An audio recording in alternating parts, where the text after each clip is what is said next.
Okay.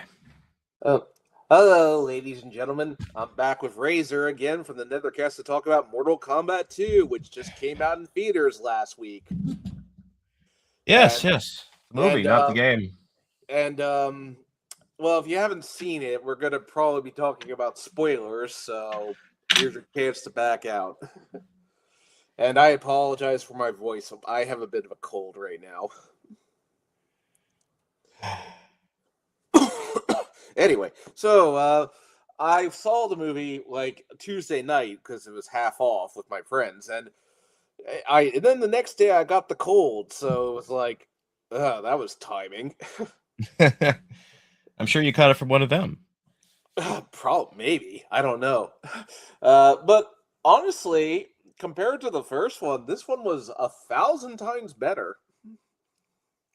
Yeah, yeah. It's if I was like ranking all of the Mortal Kombat media that has come, um, it's definitely like below the 95 movie for me. Like that would always kind of be at the top. Yeah, but it's But above Annihilation for sure. it's above Annihilation. And I mean like the first Cole movie is probably the very bottom of the of the scale. So that's how you'd rank the live action movies. Yeah, yeah. I don't know where I think I would put this movie slightly below or directly on par with Scorpion's Revenge and Battle of the Realms. Okay, so you're I including mean, the animated films as yeah, well. yeah. Like it's in terms of story, it takes about as many liberties versus being loyal to the games as those do. The only real difference I would say is I like the aesthetics of the animated movies more because Yeah. a lot of the costume design in this film is clearly influenced by 11, which I don't like. Yeah, Snoop Saibot really looked like his 11 counterpart. I mean, Katana has a weird armored collar shoulder pad Well, thing, and also, I did not like how her mask was basically nanotech.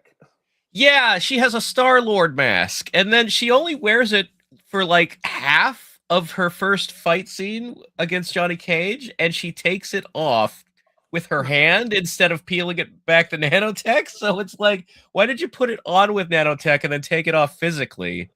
I'm And why like, did you wear it in the first place if you're going to have it on for like 2 minutes and then never wear it again the rest of the movie? Why not just not have the yeah, mask? that was one of the problems I had with like later MCU films, like starting with Infinity War, where everybody just had this magically appearing suit out of nowhere and just, Well, because Star Lord doesn't even wear his mask in Guardians 3, and there's a scene in that movie where he's in the vacuum of space and going to die, yeah.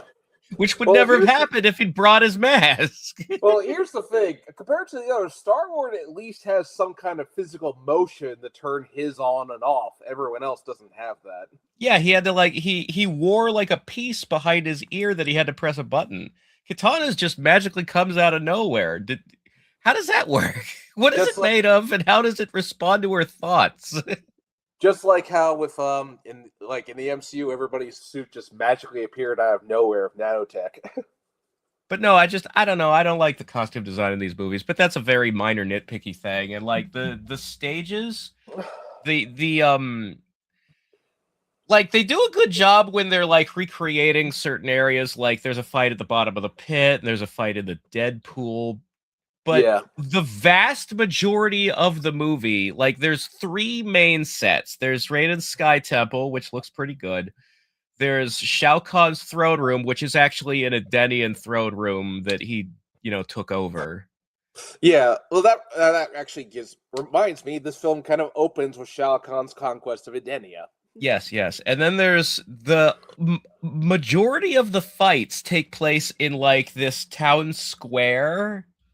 Like the flashback where Shao Kahn kills King Jared takes place there, and then it becomes the main outworld location in the present day. Like, Yeah, and I that's guess. obviously like a soundstage set. Like it feels very claustrophobic. Like it feels a lot like when you're an adult, you watch Batman '89 and you realize how much of Gotham is the same like 3 streets over and over again. Well, because you only have so much budget for that. Sure, yeah, that's the thing. Like this movie, kind of, you can feel that it's lower budget. But actually, that's kind of a good thing, because I think that was one of the problems with movies, is that they were going so far over budget that there was no way they were going to recoup their costs. Well, yeah, I just wish that instead of like the problem I have with that Village Square set is that it feels a lot like Harry Potter. Like it's kind of medieval European. And I feel like every single scene that took place there could have been in a gladiator arena if they had done like a lower budget version of Khan's Arena. Yeah. Well, yeah. That reminds me, I got a laugh when Kano called Quan Chi Voldemort's nutsack. Like, I will say this, Kano is probably the highlight of these films. Yeah. Yeah. You know, it's funny, though. The more accurate these films get, the more it bothers me that he doesn't have the faceplate. Yeah, I don't know. This was the perfect film to give him that. He literally had an eye stabbed out, and they just, they pop a new one in there like Thor in Infinity War instead of doing the plate. Yeah, well, the thing I don't get, I don't think eyeballs work like that. You can't just pop a new one. Well, it's, Quan Chi made it with magic. Whatever. Yeah.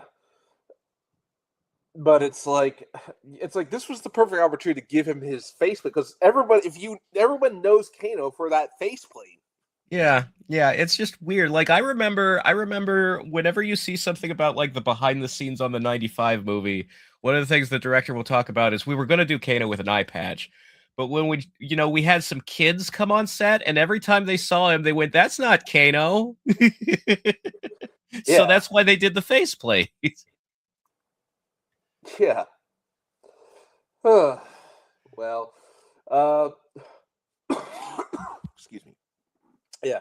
Ninja, I'm a little sick right now, so bear with me if I'm a little. Yeah.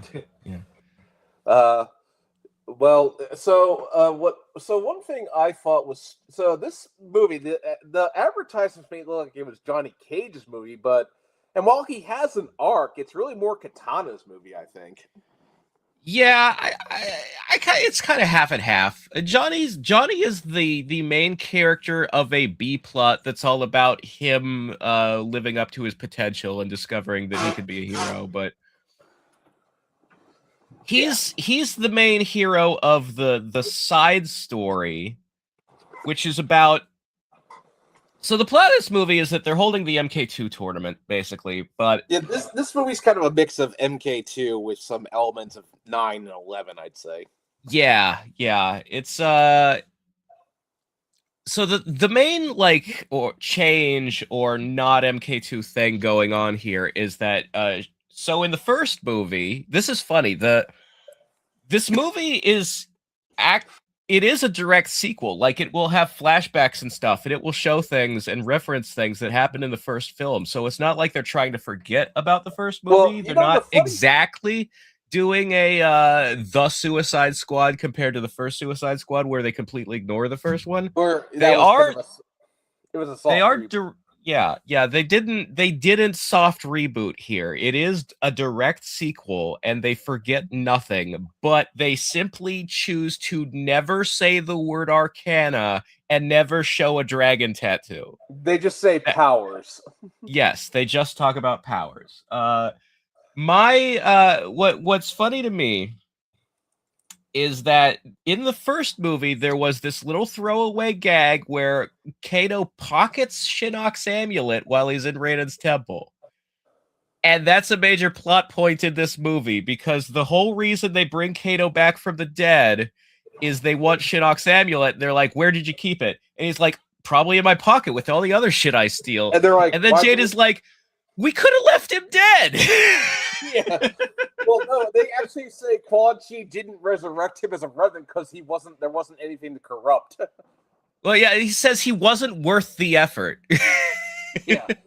Because they're not planning to use Kano for anything. All they need is he knows where the amulet is, and it turns out to be in his fucking pants. Yeah, and the thing is, I find it's like Quan Chi's like, all right, you got your eye, leave me alone now, and it's like, Yeah. My favorite bit in the movie is that Kato is following Quan Chi around, just getting on his nerves. and I'm like, why does Quan Chi not just kill him at that point?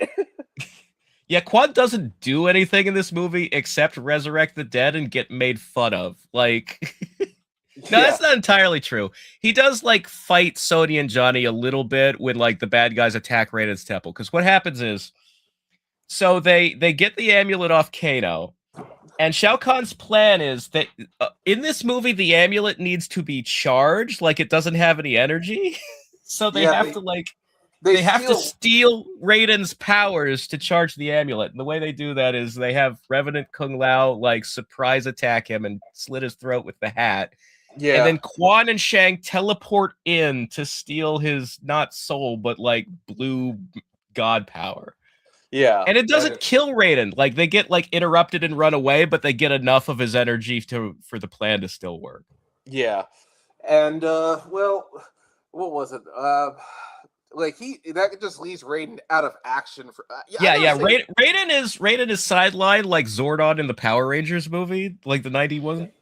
Yeah, well, one of my biggest problems with one of my only issues with Raiden is that I really could not understand what he was saying sometimes. Yeah, I'll get to that. I want like Raiden is sidelined the same way Professor X is sidelined in every fucking X-Men film. Yeah, like because we can't have him solve the problem. He's too powerful. We can't do anything with him, so we have to figure out some way to put him on the shelf. Yeah, I think actually the Super Mario Galaxy movie kind of did the same thing with Rosalina.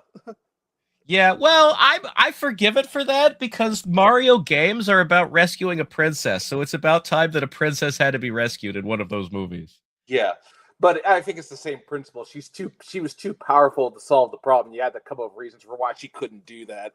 Right. Well, they didn't have to use Rosalina at all. Like Mario didn't have to jump straight to Galaxy in the second movie. Yeah, no, it's kind of funny how there's a Mario movie and a Mortal Kombat movie in theaters at the same time.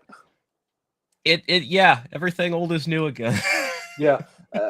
Actually, I have a big video working on that right now. Only 20 minutes to go, so I'm hoping to have it out by the end of the month.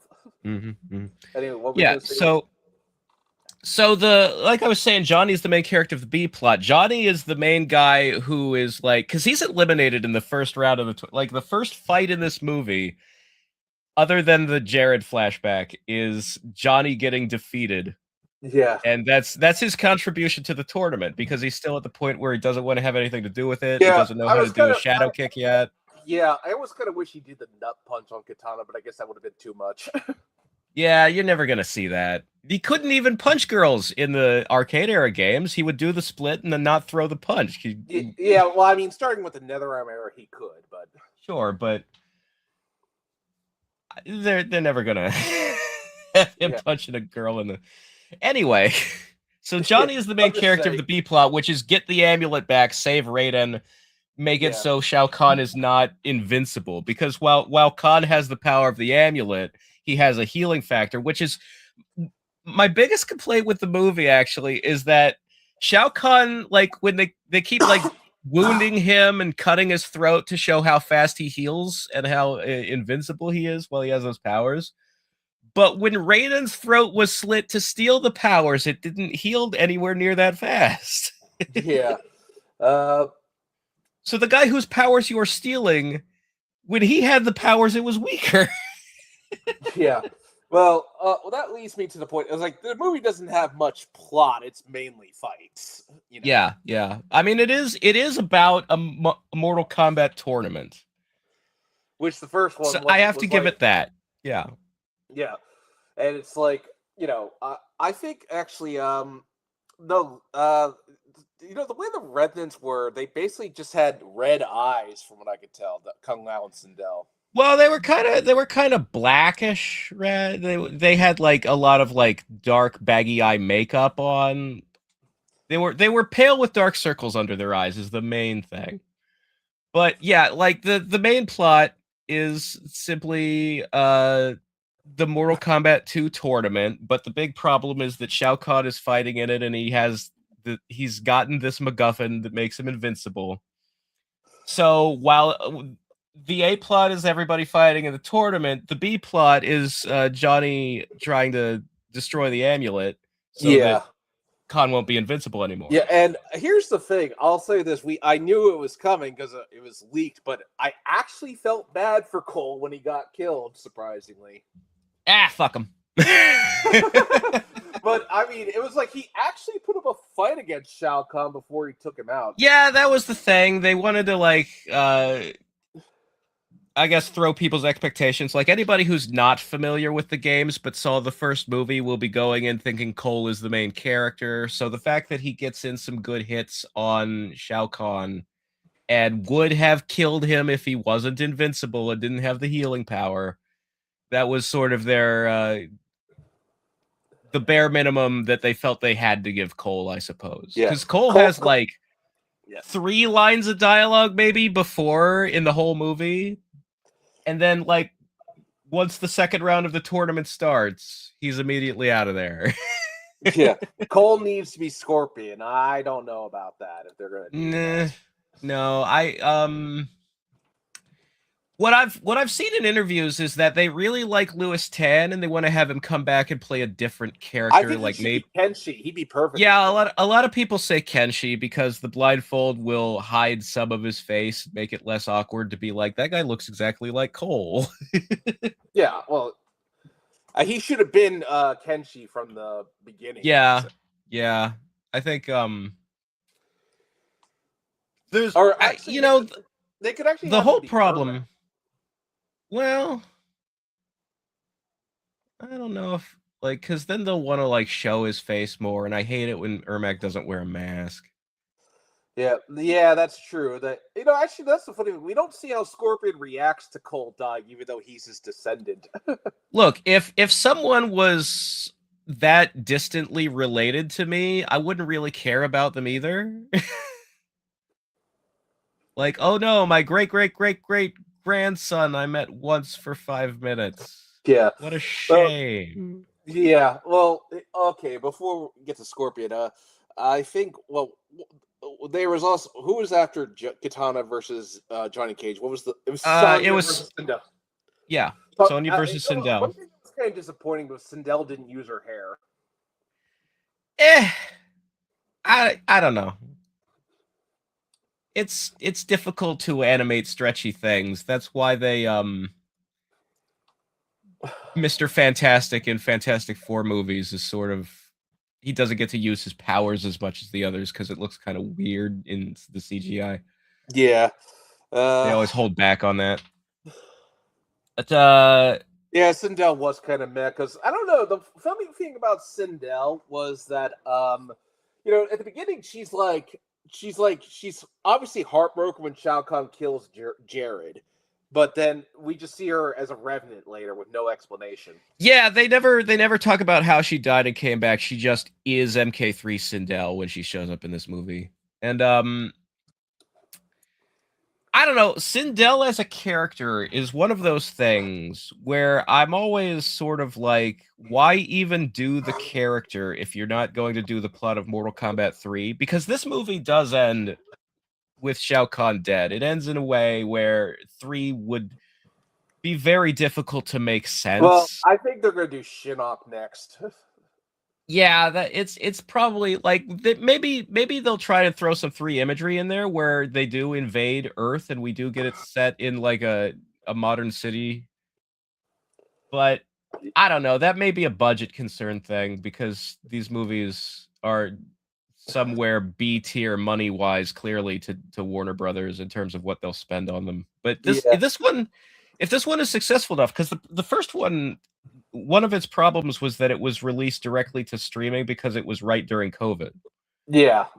So I guess we'll see how much money this one makes and whether that warrants a bigger budget for the third or not. Yeah, I would like that, but that's gonna be a bigger budget than $80 million. Yeah, we'll see. But yeah, that's sort of my problem with Sindel is like, why does she exist if you're not going to do MK3? And now that you've already done her, you can't have her be the cause of MK3.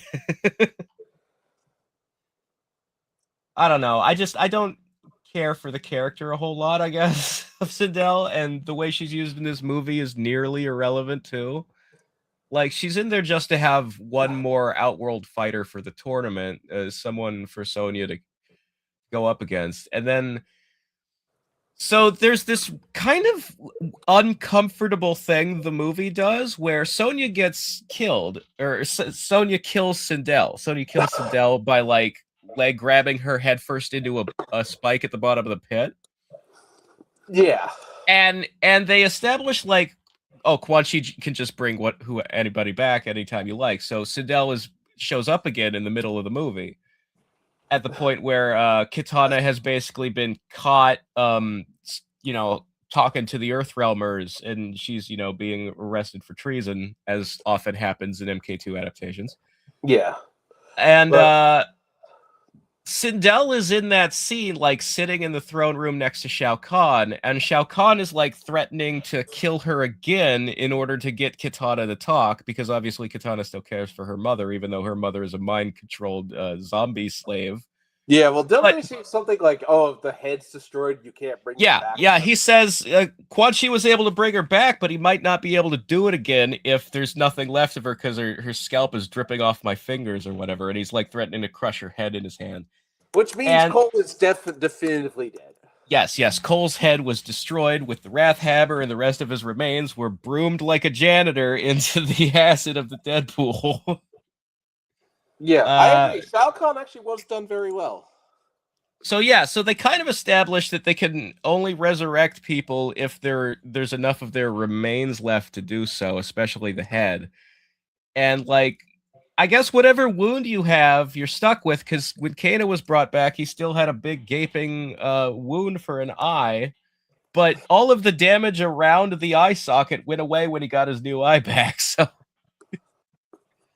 but Sindel got, like, stabbed straight through the temples, and when we see her brought back again, now she's wearing kind of a weird gimp mask to, I guess, cover up the wound. And she doesn't speak, and she kind of acts brain damaged. So she's basically like an invalid who needs to be, like, put in a home with, like, 24/7 nursing care at the end of this movie.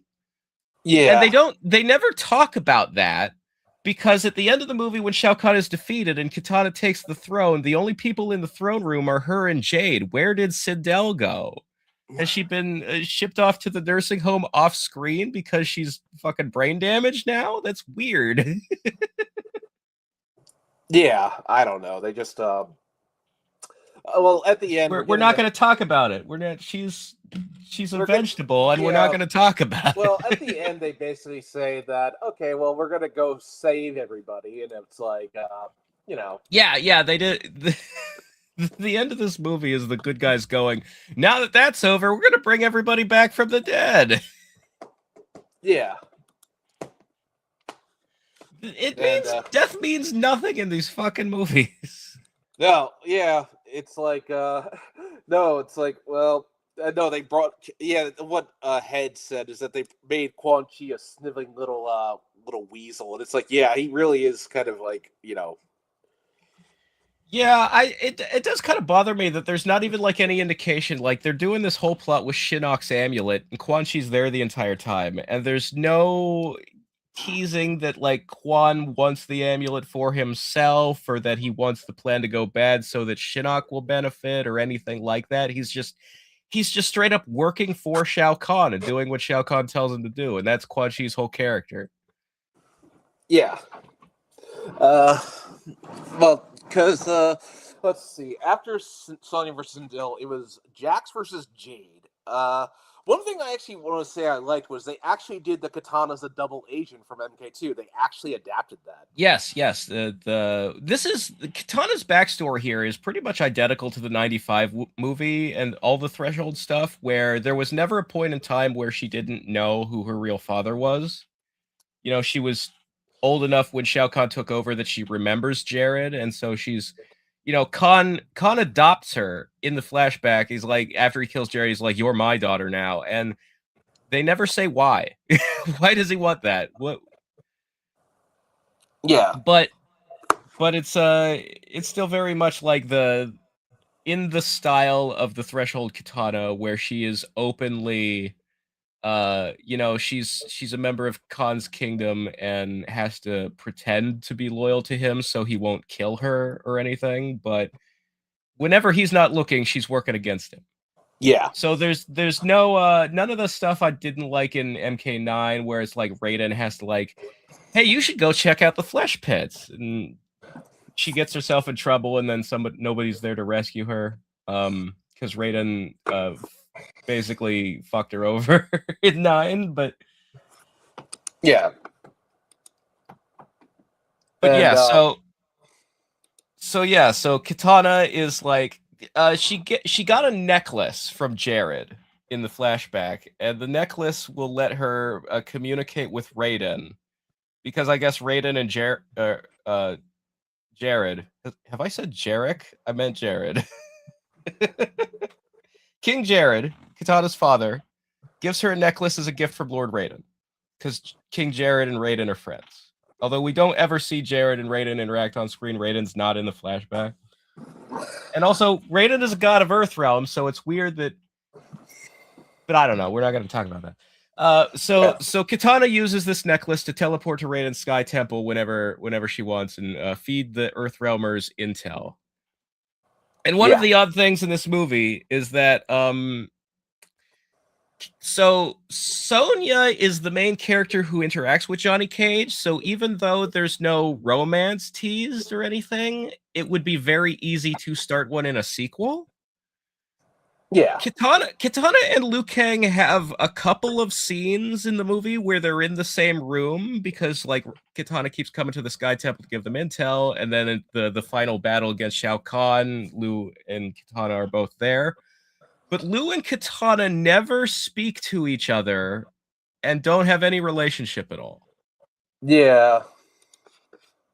So that was kind of a bummer. But there's the way she was reacting to him fighting could have hinted at it, but I don't know. I think that's more like, I really hope the Earthrealmers win, or that we can, pull us out, and then it's like Liu Kang gets defeated. There was no romance whatsoever in this movie. Yeah, no, nobody. I guess I guess you could argue that in theory there's some between Shao Kahn and Zombie Sindel before she becomes a vegetable, but not really. Yeah. But that's fine. Again, it would be very easy to do Johnny and Sonya in the next one. It feels set up, but Kitana and Liu Kang does not feel set up for future movies, unfortunately. Yeah. But yeah, so Kitana defeats Johnny Cage and lets him live, and I did kind of enjoy that they did the bit where Khan says finish him, and Kitana doesn't want to, so she just stands there, and Johnny is like wobbling back and forth, dizzy on his feet before he falls over. Like that amused me in the same way that they did the sweep kick spam joke in the first movie. Yeah. That was a good laugh. It was no, I think, what was it?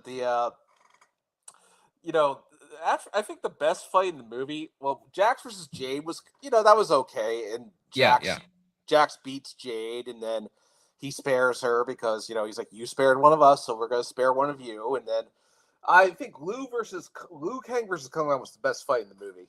Yeah, easily. I mean, the thing is, and a lot of the interviews with the actors and the director and stuff, everybody involved with the movie will talk about how great Kung Lao's actor Max Huang, I'm not sure how you pronounce it, but his actor is like the best martial artist / stuntman on the film, and it really shows in that fight. Like, and Ludi Lin as Liu Kang, he didn't really leave much of an impression on me in the first movie. He seemed kind of too small and scrawny, but he's definitely stepped it up for the second movie. He's put on a little bit of muscle, and he's definitely keeping up with Max in the fight scene. Ludi Lin did a great job, I think, as Liu Kang. And that's just in general, not just in that fight scene, but Liu is one of the better characters in general in the movie, even though he doesn't get super a lot to work with. Because, you know, ever since Deadly Alliance, Liu Kang can't be the main character anymore, except he's basically the main character of 11 and 12, but the movies aren't caught up there yet. Maybe Well, he'll here's finally... the thing. I think here's what I think they're gonna do. I think they're gonna do they definitely, like, at the end, like, it seems like they're setting him up to be the fire god in the next one. Yeah. So Liu's kind of main concern throughout this movie, like from the fight with Kung Lao on, is he's like deciding to devote himself to finding a way to bring Kung Lao back. And in the final fight with Shao Kahn, it's Kahn in a 2-on-1 against Liu and Sonya, because they're the only two fighters left from Earthrealm, while Kitana is like chained up and watching. Yeah. Actually, I always imagine the scene where Jade brings Kitana tied up to Shao Kahn after she betrays him was kind of something that happened between MK2 and MK3. Yeah, that's the thing. Like, Kitana getting captured is supposed to happen between 2 and 3, but it happens during 2 in 9, and that's the main thing that this is taking from 9, is the Kitana and Jade stuff. Yeah. But yeah, so in the final fight, it's Liu and Sonya versus Shao Kahn with Kitana there.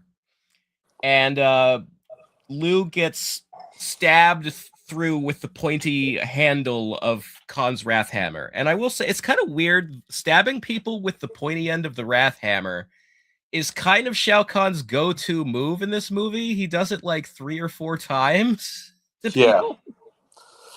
Yeah. But Liu doesn't die. It's more like the moment he's stabbed, he has an epiphany and teleports away. Yeah, I think they're setting him up to be the hero of the next film. I think. Yeah, the thing is, like, the graphical effect of his teleport looks identical to the way God Liu flies in MK11, where the fire is swirling around him like a flaming tornado. So it seemed like they were hinting that Liu Kang has, like, it achieved enlightenment. It is ascending to the heavens. Yeah. Because when he gets stabbed, his dialogue is like, I understand now. I'm not supposed to defeat you. That's somebody else's destiny. I'm supposed to save Kung Lao. And then Poochie returns to his home planet. He just leaves the fight. I have to go now. My planet needs me. Yeah. So that was ambiguous and weird for me, but I kind of got what they were going for.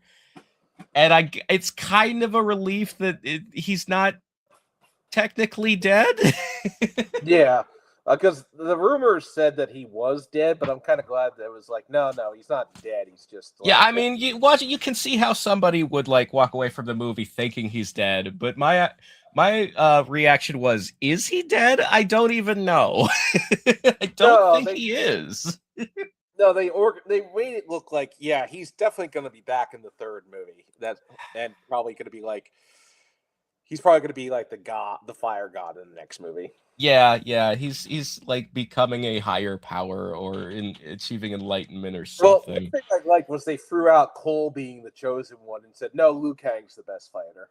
Yeah, there's from the beginning in this movie, they're like, Liu Kang is the best fighter we have. And you can tell it from the fight with Kung Lao, because it is the longest fight and the most technically involved, like in terms of the moves they're doing and how it's so good, honestly. My only question is, so they have this fight in the portal stage. The gimmick in this movie is that every time a tournament fight comes up, the Elder Gods just teleport the two fighters to each other in a random location. Yeah. And I say random, but literally 50% of the fights are in the town square. Well, the Liu Kang fight looked like it was like in the portal or something. Yes, Liu Kang and Kung Lao fight in the blue portal from the Genesis version of MK2. And there is like a moment in the middle of the fight where Kung Lao pins Liu to the wall and has some dialogue, and it's supposed to be like a darker moment in the fight. And by seemingly pure coincidence, during the dialogue, the whole area, the portal, changes from blue to red, and then when they start fighting it changes back to blue. And it's like, why did that happen? Where even are we? Like, nobody uses the portal to travel between the realms in the movie. They always just teleport. Yeah. It's just, I get it. They wanted cool, recognizable locations for the member berries. I just wish that people were using that portal to travel, and then it would have made more sense. It feels like they've been teleported to heaven or something, or like the Nexus. It's just weird that the fight takes place there. yeah. And so after that, it's like, we get the no, wait, who fought after that? So the first day of the tournament is Johnny and Katana and Sonya and Sindel. The second day of the tournament is Liu Kang and Kung Lao, Jackson Jade, and Cole and Shao Kahn. And the way this tournament works isn't so much a bracket as each side has 5 fighters, and they fight one-on-one until one side runs out of fighters. Yeah. And so there's like these out in the town square of Outworld, there are these 10 floating torches, 5 blue ones and 5 red ones, and the torch goes out every time somebody is eliminated. Yeah, and the way they did that was a little like, okay, I guess I'll accept it. It makes more sense than what they did in MK9. Yes, it makes more sense than the vast majority of depictions of a tournament that have happened in this franchise.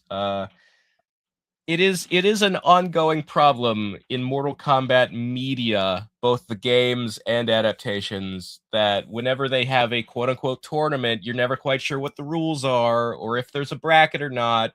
People just fight until the thing says the fighting stops. Yeah. Scorpion's Revenge wasn't a fight, it was a Hunger Games Battle Royale. Battle of the Realms, I think, actually has a bracket. I think it's the only one that's done a proper tournament. Okay.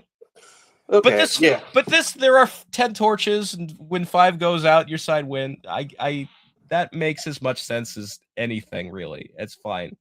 I'm fine with that. Yeah. My only problem is, Jax gets killed outside of the tournament, and the Elder Gods don't have like a. There's no rule where you can sub somebody in. Jax is just out of the tournament. Yeah. Shao Kahn killed him outside of the rules. Yeah, but they don't do anything about that. Yeah. Like, well, so, Liu Kang actually would have beaten Shao Kahn if not for the fact that he could heal with the amulet. Yeah. A lot of people would have beaten Shao Kahn throughout this movie. It's kind of one of the things that I'm a little disappointed by, is that in that first flashback fight between Shao Kahn and Jared, we see how tough Shao Kahn is and that he doesn't really need a MacGuffin. Like, Jared stabs him several times with like a knife or broken sword or whatever it was. Yeah. And Shao Kahn is basically able to tank those hits and keep coming until Jared is dead. Yeah.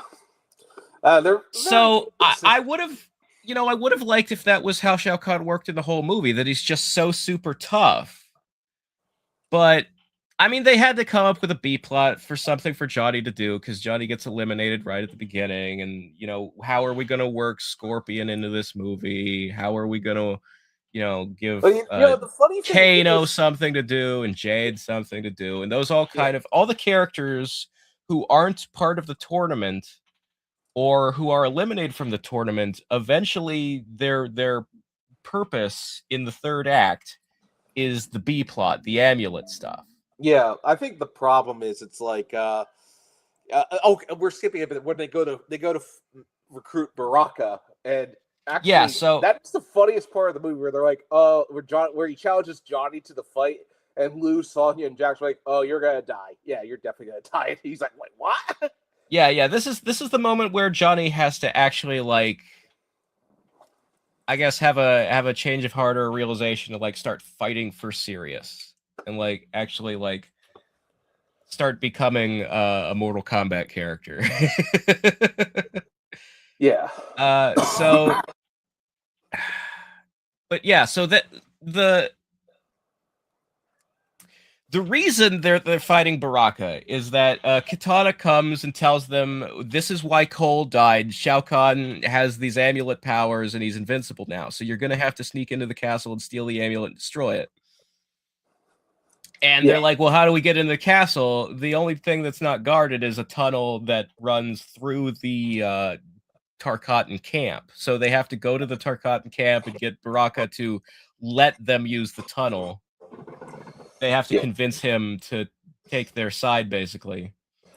And Yeah. Baraka is very much like the MK11 version, where he's not explicitly a bad guy. He's more like someone who's like, if if it were possible to overthrow Shao Kahn, that would be better for the Tarkatans because we're He generally doesn't. treated like shit. But Baraka's like, do you have an army? Shao Kahn has an army. You have no hope. I'm not going to help you. You're wasting my time. And they try to challenge him to a fight in order like, hey, if I win, you help us. If you win, we'll fuck off. And he won't fight until Johnny talks trash. So the only one he'll fight is Johnny. Yeah, and then it's like that in my opinion, I think was the funniest part of the movie where Liu Kang, Jackson, Tony are like, you're gonna die. Yeah. Yeah. What amused me is that Johnny at the start of the fight, he looks back at the other three, and they're all kind of making like we're praying for you gestures, and Jax does like the Catholic cross over his chest with his hand. And it's like Jax knows Raiden exists, but he's still a Christian. Well, I don't know how the other religions work in Mortal Kombat with the They don't exist is how they work. I guess if whatever you choose to believe in, Raiden's not gonna correct you because that would be rude. Yeah, one thing that kind of bugs me is that does no one go to heaven when they die? Seems like everybody just goes to hell now. Well, that's an NRS thing. With the Revenants, it's like why is a Nightwolf in hell when you establish that Nightwolf can't even go to hell because he has no evil in his heart in Deception. And they had an excuse for that. Oh, somehow off screen, Shao Kahn sold their souls to Quan Chi, even though he wasn't there to steal those souls. Yeah. But no, in this movie, they're like, what is the Nether Realm? It's the realm of the dead. It's a place of fire and punishment. And then they go down there and Kano calls it hell. So they are acknowledging that it's a realm of the dead, not the realm of the dead. I think Liu Kang might have gone to heaven, Yeah.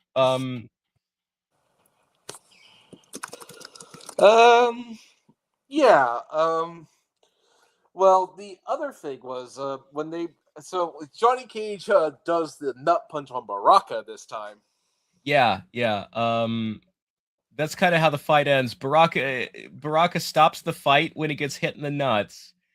And he goes, this is the greatest fight I've ever seen. Johnny Cage, you must teach me your ways. And I'm like, okay. I actually think they fixed Baraka's teeth from how it was in the trailer. Yeah, in the trailer, you could kind of see his human mouth under the makeup. But they fixed that in the final movie. I mean, it still looks kind of awkward because his cheeks stick out a lot. But it's good enough. It's passable. But yeah, that is one of the weirdest things of this movie is that Baraka basically joins the good guys team. And then at the last shot of the movie is every Earthrealmer who's still alive. is going off. They're like, we're gonna go get our friends back. We're gonna Kano shows up. He has kidnapped Quan Chi in order to force him to resurrect, I guess, Jax, Liu Kang, and Kung Lao. Yeah. And so the final shot of the movie is all of our heroes walking towards the camera in a line like the astronauts in Armageddon. Well, the power walk. Yeah, except Kano and Baraka are on the team. Yeah, that's the weird thing. Why is Kano doing this? They said, like, Sonya's like, "Oh, I'm totally gonna kill you." And he's like, Yeah, okay. yeah, let's go get our friends back, and then we could kill Kano. And he's just like, "Oh, okay." You know, it's like he's looking nervous about it, but you'd think he'd be like, "Fuck you." Okay. Well, speaking of which, Why? what's kind of funny about this? Aside, there is no Sub-Zero in this movie. No, I mean Bi-Han, but he's Noob Saibot, so there is well, they don't call him Noob Saibot for some reason. No, we're not allowed to call him that name. The games won't call him that name. It's allowed to be on his health bar, but no one will ever say it out loud. Because I don't know. Well, that's the Brad. That's what you chose, Ed. Because nobody wanted to name a character that, but Ed snuck him in there without everybody knowing. Yeah, but so the bit is the heroes are like, we need to destroy the amulet before the next round of the tournament, or we're all fucked. Shao Kahn will wipe us out. So at night they sneak in. It's daytime in Outworld. It's night when they leave the Sky Temple, but it's daytime when they're fighting Baraka and stuff. Yeah. So I guess, time zones in different realms, whatever. Well, they tried to say time's different in that world, but they never really fleshed that out. It doesn't really matter. The point is they're trying to get to the amulet and destroy it before the next round of the tournament starts. So they sneak into the castle with Baraka's help, and then there's a big fight in the throne room between Liu Kang and Jax and Shao Kahn, and Sonya and Johnny kind of arrive late and watch what happens because everybody split up to find the amulet. And Jax gets killed here.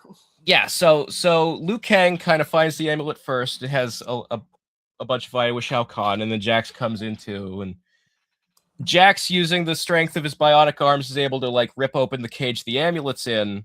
But when they go to grab it, Noob Saibot teleports in, grabs the amulet, and teleports to the Nether Realm. Because the whole reason that Shao Kahn had Quan Chi bring Bi-Han back from the dead was, I guess, to guard the amulet. Yeah. So then Jax is fighting Shao Kahn, and he gets one of his arms ripped off, and then Kahn drives the spike at the end of the hammer through his throat, kills him. Yeah. So I think they're, when they bring Jax back in the next one, they're probably going to do the PTSD sad old man Jax arc that he has in Exit 11. Well, they might have to do that in 4 if they get a 4. I don't know. I think they'll do it in 3. There's, that's the thing. Not that many people died in this movie. The only people they need to bring back really are Liu Kang, Kung Lao, and Jax. Yeah, and Liu Kang technically isn't dead. So. Apparently he's going to be the one to save them or something. I mean, it's kind of funny because, I mean, they've kidnapped Quan Chi. You'd think that getting everybody back would be like a 5-minute scene at the very beginning of the next movie.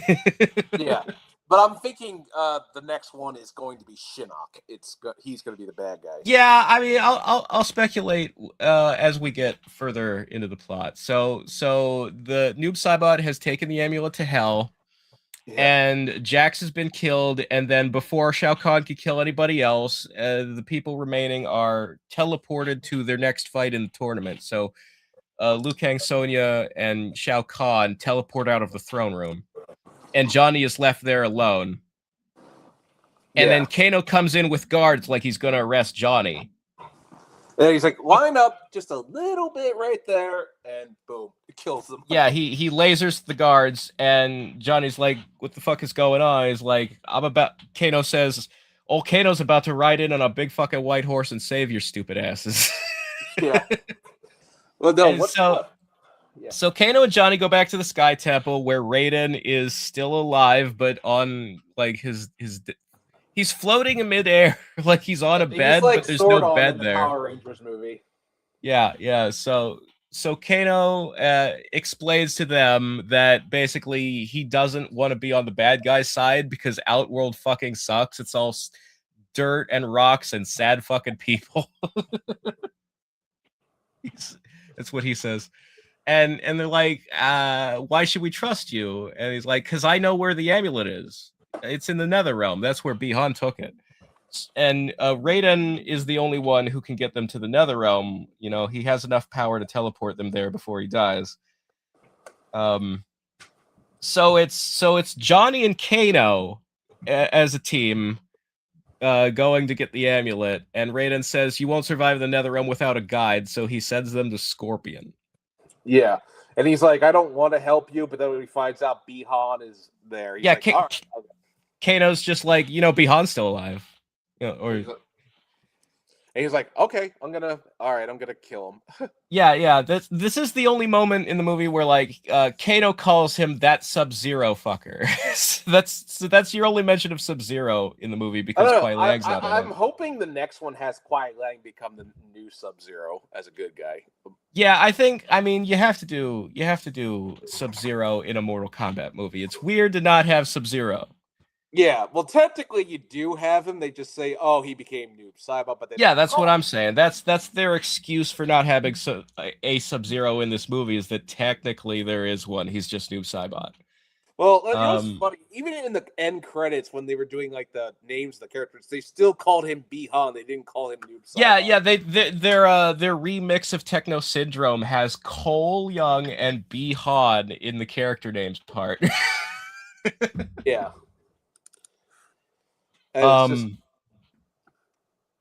But yeah, so Johnny Cage, Kato, and Scorpion go to fight Noob Saibot, and then at the end of that fight, Jade comes in because she's had a change of heart from talking to Katana, and Jade does the traditional Jade arc she does in every version of MK2 and 3. Except Annihilation, where she was evil, and regardless. Yeah, she was Asian Tanya in Annihilation. I don't know. Yeah. At least they cast the correct race this time. Yeah. And but yeah, I actually think in live action, this is probably the first time we've ever gotten a proper Jade. Yeah, which is kind of a shame. I really wish they didn't waste Melina like they did in the first one. Yeah, it's going to be like, you can kind of never use Melina again in this movie continuity unless you just kind of pretend she wasn't black in the first movie. Yeah. Which the audience is going to like be weird about, you know? Yeah, well, I don't know. The weird thing was I don't think they thought about that when they did that movie. It's like, oh, they were just doing... No, they had... There was no consider... I imagine when they made the first movie, they were telling themselves, we'll have a black Katana in a future movie, and then the first movie did so poorly that they're like, I guess we have to course correct and make it more like the games. Well, yeah, because their Arcana stuff was like, everybody was like making fun of that, Cole Young, yeah. and then... Yeah. Wait, who was killed in the first one? Cabal was killed by Liu, I believe. Yeah, Nitara was killed by Kung Lao. Rick was killed by Jax. Yeah, and then and then you had Goro was killed by Cole, and Cole and Scorpion killed Bihan. Yeah, pretty much it.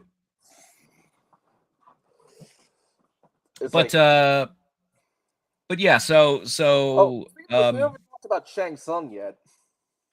There's not much to say about him. He and Quan Chi attack Raiden to get his power in the amulet. And then there's a scene at the end of the movie where he goes back to the Sky Temple to assassinate Raiden to finish him off. But Johnny breaks the amulet and Raiden gets his powers back before Shang can stab him. And so Shang gets Johnny bought a card. Actually, that was a pretty awesome line where Shao Kahn, where after Raiden's like, where Shang Tsung's like, you should not be sitting up and Raiden. Yeah. He said, Shang, when Raiden gets his powers back, Shang says, "You should be dead," and Raiden says, "And you should be running," and then he tackles him. Yeah, well, here's the thing: it's not clear if Bihan and Shang are dead. It's like, I presume they're not. No, Shang was just like tackled off screen. Like his body flies off screen, so he like probably just landed on the ground and was knocked out, or maybe he teleported away, got away. And Bihan Noob Saibot, you just see him fall, but you don't see what happens to him. Yeah, he falls off a little cliff when he's holding the amulet to like shield himself, and Jade is shooting like a Kamehameha out of her staff, which she cannot do in the games. Yeah. And Kano is shooting a laser. They're kind of doing like Dragon Ball Z laser. Yeah. It's Jade, Scorpion's fire breath, and Kano's laser, and they're like shooting these 3 beams at Noob Saibot, who's holding up the amulet to block him. And then Johnny comes in with a shadow kick, and that like breaks the amulet, and Noob goes flying off a cliff in the Nether Realm, theoretically into lava or rocks, but we don't actually see it. And also, he's already undead, so what would it matter? Yeah. Well, here's the thing: since they established Bihan is like hundreds of years old in this continuity, how are you going to do Kuai Lang? Yeah, it's weird to have. Here's my younger brother. He's also 400 years old, but he's younger than me. So, yeah. But I don't know.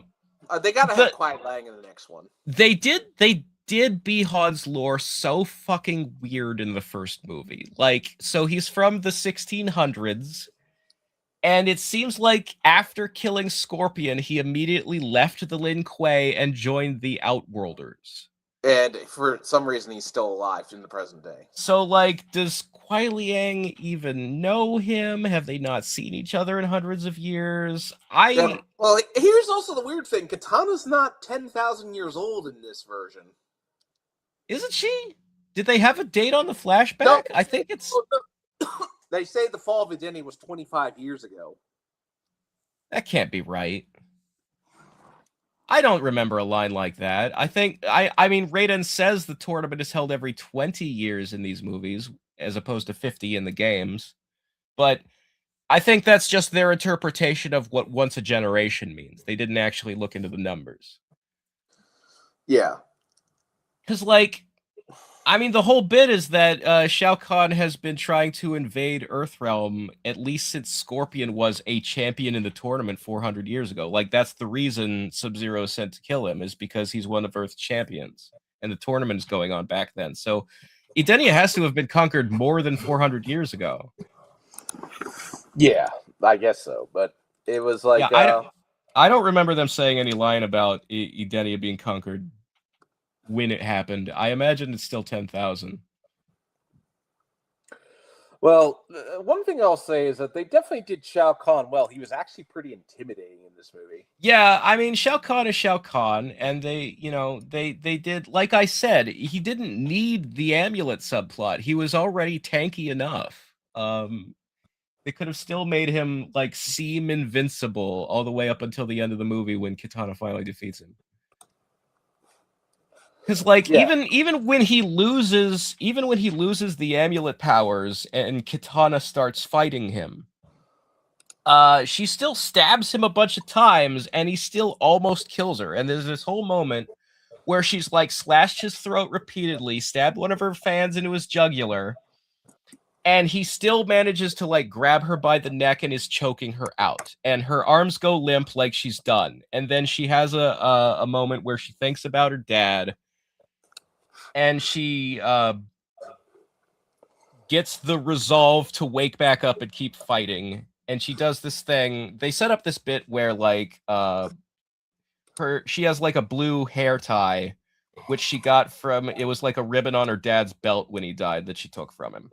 And she wears this ribbon in her hair the whole movie. And there's a scene at the beginning of the movie where she's training with Jade, and she uses the hair ribbon to tie Jade's arms up and get her into, like, a defeated position.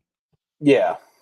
And so they've it's Chekhov's gun. They've put that on the wall, the idea that at some point Kitana is going to use this hairband technique to win a fight. Yeah. And so that's what she does at the end of the movie when Shao Kahn has her on the verge of defeat. She takes off her hair ribbon, ties up his hands, gets behind his back so that he can't defend himself, and then she chops his head up with her fans. Yeah, that actually looks pretty cool. Yeah, it was on par with like an MK10 or 11 fatality.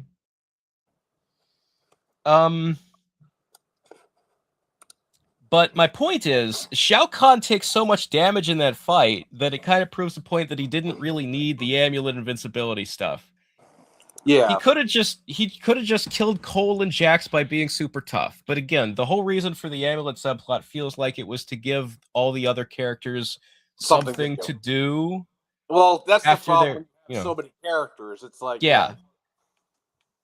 Yeah, there's always going to be like complaints for people of like this character wasn't in and this character wasn't in and that character wasn't in. And it's like Mortal Kombat has too many characters, man. And we've only got 2 hours. Sometimes these movies are an hour and a half.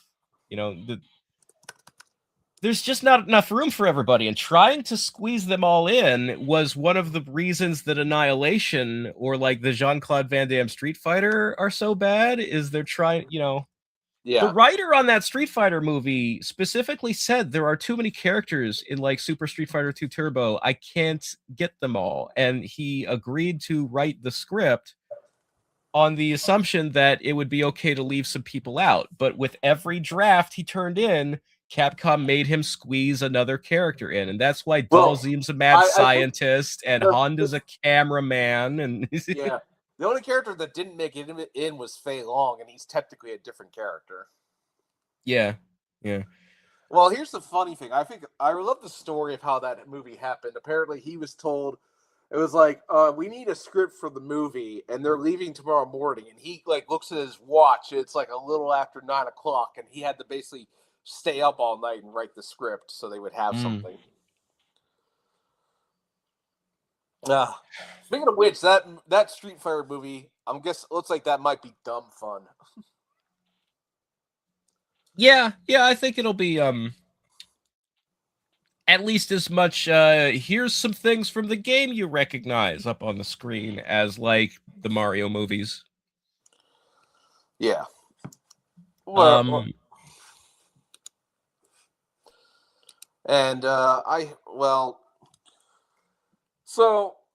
thing I'm wondering is there was a commentator who said Cole should be Scorpion, but I'm like, well, I don't know how you can do that at this point. I mean, it's already over. There's no more Cole. There's no reason to bring him back as anybody. We don't need it. Yeah. Well, they're going to bring back. They're definitely going to have. The whole reason Cole was killed off is because people didn't fucking want him. Yeah. Well, they outright said he was a studio mandated version. Yes. He was the pet project of one of the producers on the first movie. And people didn't respond to him. And, you can watch all these interviews with the people, the actors and the director and Ed Boon. The press tour of this movie, they're all outright saying, yeah, that's why we killed Cole, because nobody liked him. We had to do it. So speaking of Ed, he has a cameo in this movie. Yes, he's a bartender. He serves Johnny a drink. Yeah, I actually kind of wish that was Ed and John together, but it would be nice if John Tobias got to do something. But I also feel like John Tobias is a shy person who doesn't want to cameo in a movie. Yeah, I've noticed that Ed was the more bombastic one, while Tobias was like the quieter one. Yeah. Like, yeah, I don't know. He's like, oh, what do you want, Johnny? And like the usual. And he's like, yeah, Ed, yeah, just give me the usual. I forget what he said. Yeah, Ed was. Well, Ed has like a line that's supposed to be funny where he says you're usually more animated. Oh, yeah. Well, also, he did the Get Over Here in this film. Yes, Ed's voice is the Get Over Here voice. When Scorpion does a spear. So, I have some minor complaints about the casting. I like a lot of the actors who are in this movie. I think most of the characters are well cast. Yeah.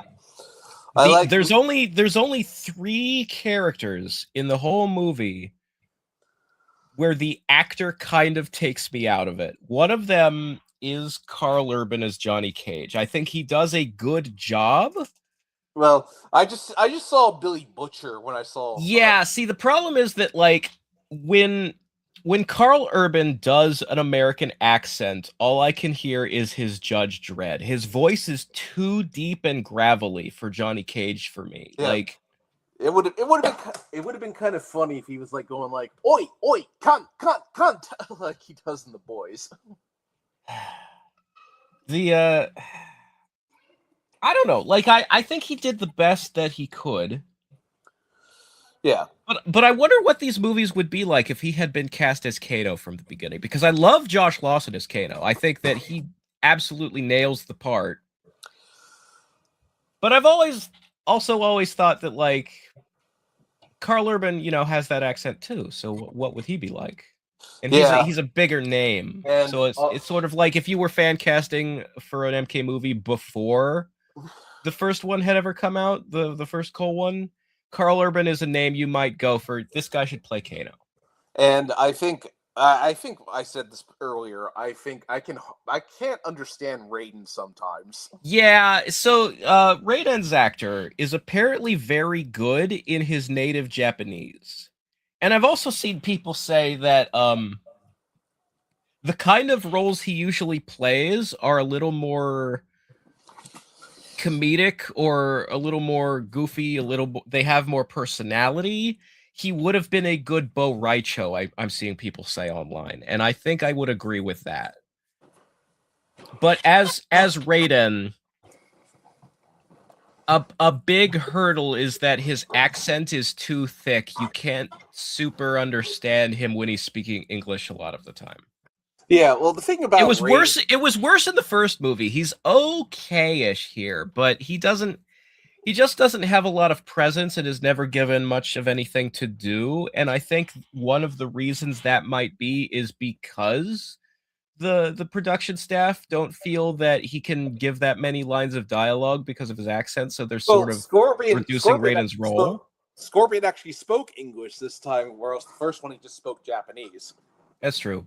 I was gonna say the third guy. So like I'm not totally sold on Carl Urban as Johnny because he's sort of too deep, and his voice would better suit like an angrier, more bitter, a darker character than Johnny. He also feels, I mean, they're playing the role old. Like the idea is that he's an old, washed up actor from the 80s and 90s. Yeah. And that suits his age because Carl Urban is like 50 something. Yeah, he's 54. They have actually, like, when Johnny is in the bar and Ed is serving him drinks, he's watching a YouTube video on his phone of himself winning a karate tournament. And I think it says he's like 16 or 18 when he wins it. He's like the youngest guy to ever win a tournament is the bit in the video. And it gives a year of like 1985 or something. So if you do the math, he's like 16 or 18 in 1985, then that would make him 50 something now. So that's a pretty old Johnny Cage. Which also means it's kind of hard to pair him up with Sonya if Sonya's that much younger than him. She's like in her 30s. I don't give a fuck about age gaps at that point. Yeah, I guess so. But I'm just saying... I'll be honest. If you're 18 or older, I don't give a fuck about age gaps at all. And I think people on the internet are way too fucking sensitive about that shit. Well, people on the internet like to... well, we're probably getting a little into something else, but... Yeah, I just, like, underage is underage, and that's fucked up. I get it. But if a person's a fucking adult, it's none of your business who they're in love with. Yeah, I'm like, look, if a person's private life is none of your business. Yeah. But I just, like, Sonya, her actress seems to be in her late 20s or early 30s. I think it would be fine for her to be with a guy who's like 50. I don't care. Well, I think they have enough chemistry; it would work anyway. But my point is, so they can't do Cassie next movie; they just can't. Well, I mean, it would be weird to do a time skip when your movie kind of felt like it ended on not a cliffhanger, but a teaser that there's more stuff to be done. Yeah, but like, for like the fourth one, they could have a time skip, and Cassie could be in it. I don't know. Yeah. The point is, Carl Urban, I'm a little iffy on him as Johnny. Raiden's actor, I don't particularly care for. At least as Raiden, I think he could be good in a different role. Yeah. And the third one is, I honestly think Hiroyuki Sanada is a little too old and a little too his version of Scorpion comes off as a bit too gentle and peaceful. Like Scorpion's primary character trait is that he's easily blinded by rage. So, you know, he screams a lot. He's supposed to be good at portraying anger and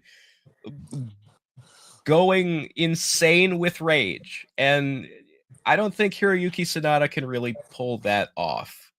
And I also don't think any of Scorpion's voice actors, except who's the main one from 9 and X? I always forget his name. Patrick Seitz. Patrick Seitz. Patrick Seitz is an amazing Scorpion. He's so good at it that nobody else comes close.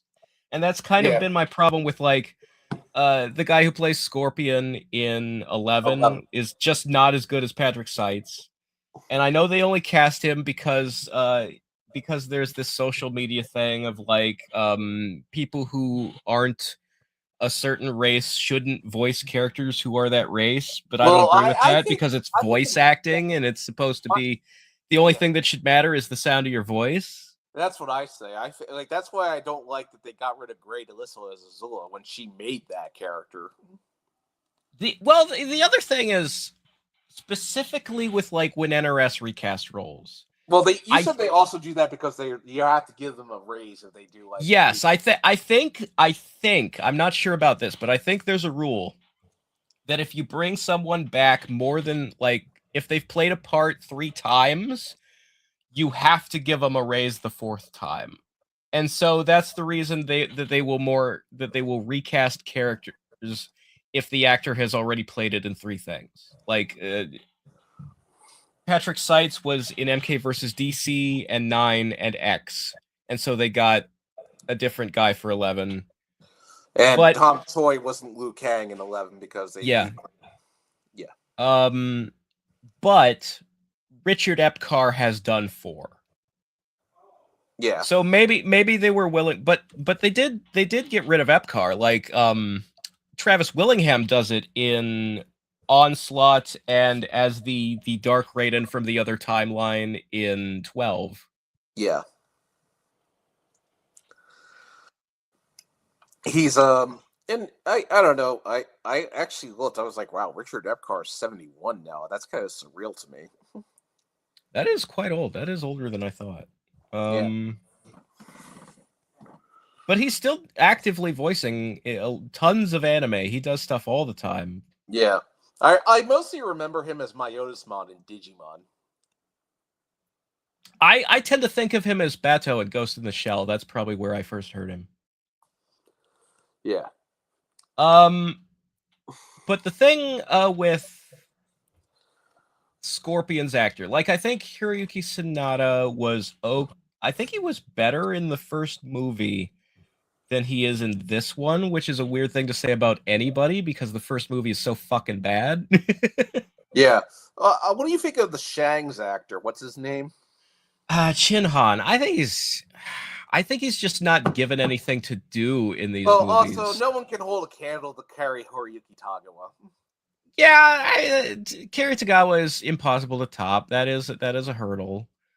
I think Chin Han is fine. Like, my standards for a Shang Tsung are not that high because I know nobody can come close to Cary Tagawa. Rest in peace. I feel like Chin Han would be better if he was in a movie where they gave him more stuff to do. Well, apparently like he was supposed to have something in this movie, but it didn't make it into the final film. Yeah, I don't know what that would be. I don't know where you'd fit him in that would really matter. They kind of did a little nod to Deadly Alliance when they had Shang and Quan like walking together, but then I think what I've heard is that the cut the cut Shang stuff was just going to be hints that he wanted Shao Kahn to fail so that he could somehow benefit from it. Like it's the kind like the amulet plot is supposed to end with in some way that would benefit Shang Tsung. Yeah. And that feels like a plot that should go to Quan Chi. But I guess we'll see what they do in the sequels. I do have a theory. I have a theory that they're going to reveal in the third one, the way they're going to have Shinnok be the villain is they're going to say that Shinnok was trapped in the amulet and destroying it released him. And that was that was Quan Chi or Shang Tsung's plan when they came up with the idea of, using it for Shao Kahn. That they secretly wanted the good guys to break the amulet so that Shinnok would get out and be the villain of the next one. That's what I think they're going to do. That's just a guess, the theory. We'll see. Well, I'm guessing the next one will be a mix of MK4 and MKX. Yeah, something like that. Like, because they're going to do MK... they're definitely going to... I think they should have Kenshi in the next one. That's what I... Well, the thing I would like to see most is Kuai Liang and the Cyber Ninjas, obviously. Yeah, I'm not sure how much you can fit into a movie that has to be 2 hours, though. Yeah, I mean, that is the thing, but it's also like the Sub-Zero and the Cyber Ninja subplot is like the biggest side thing in the MK universe. Yeah. So it's kind of weird to just never do it. Well, in Annihilation, they just skimmed over it. And also, like, what else could you use Kuai Liang? You have to have a Sub-Zero. It's Mortal Kombat, but what could you use him for? Because Scorpion's not going to go after this guy. His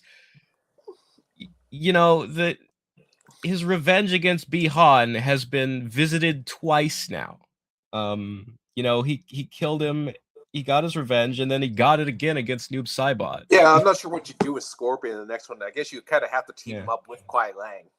Well, if the villain is Shinnok, then the Netherrealm will be the big threat, and Scorpion is the good guy who is in the Netherrealm, and I think that'll be how they... Well, I love when they teleport into the Netherrealm like it's just this peaceful garden, and then he does away with the illusion. He's like, hell bends to my will. That was actually a badass line.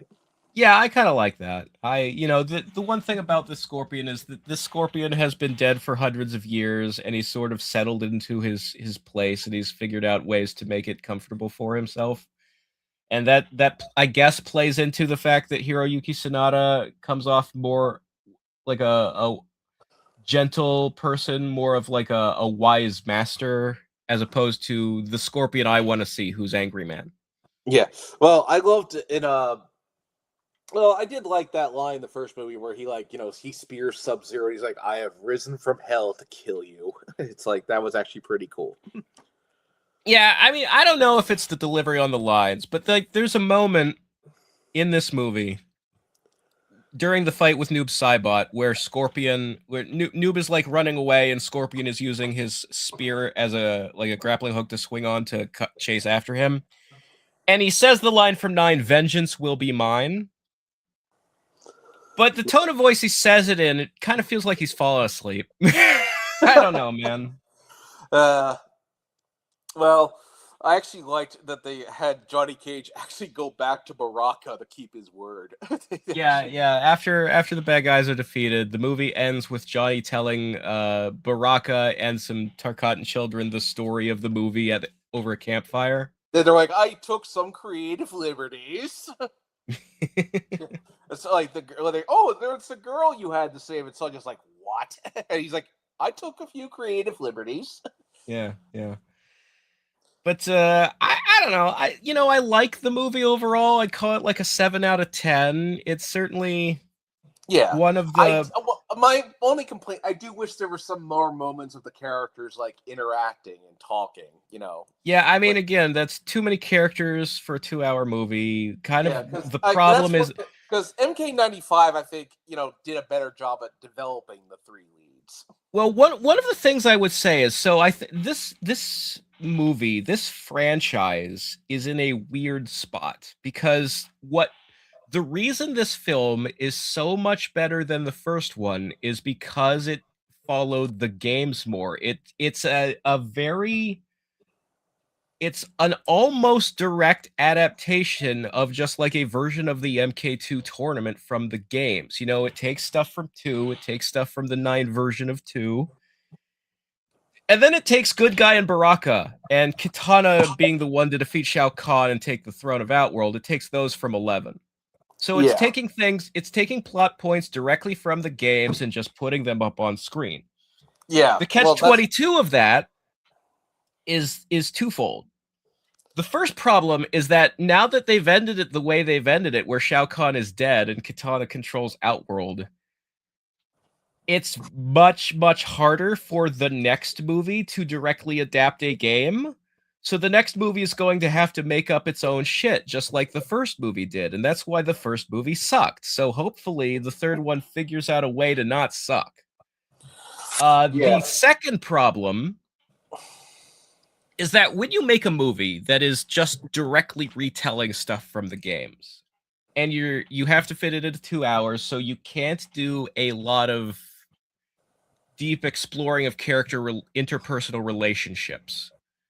What you end up getting as the final product is redundant. Like, there's nothing in this movie except for the fight scenes that I couldn't get from watching one of the game's story modes. And this is kind of a problem I have with a lot of other things, like if you do a Resident Evil movie or a Final Fantasy movie, Well, or, you know, they're actually... keep going. If you make a video game movie and the video game you're adapting already has AAA story modes, why does it need a movie at all? Yeah. Like, movies don't look better than game story modes do anymore. Like, we're in an era now where the graphics of video games are so good that it's basically like watching a CG movie.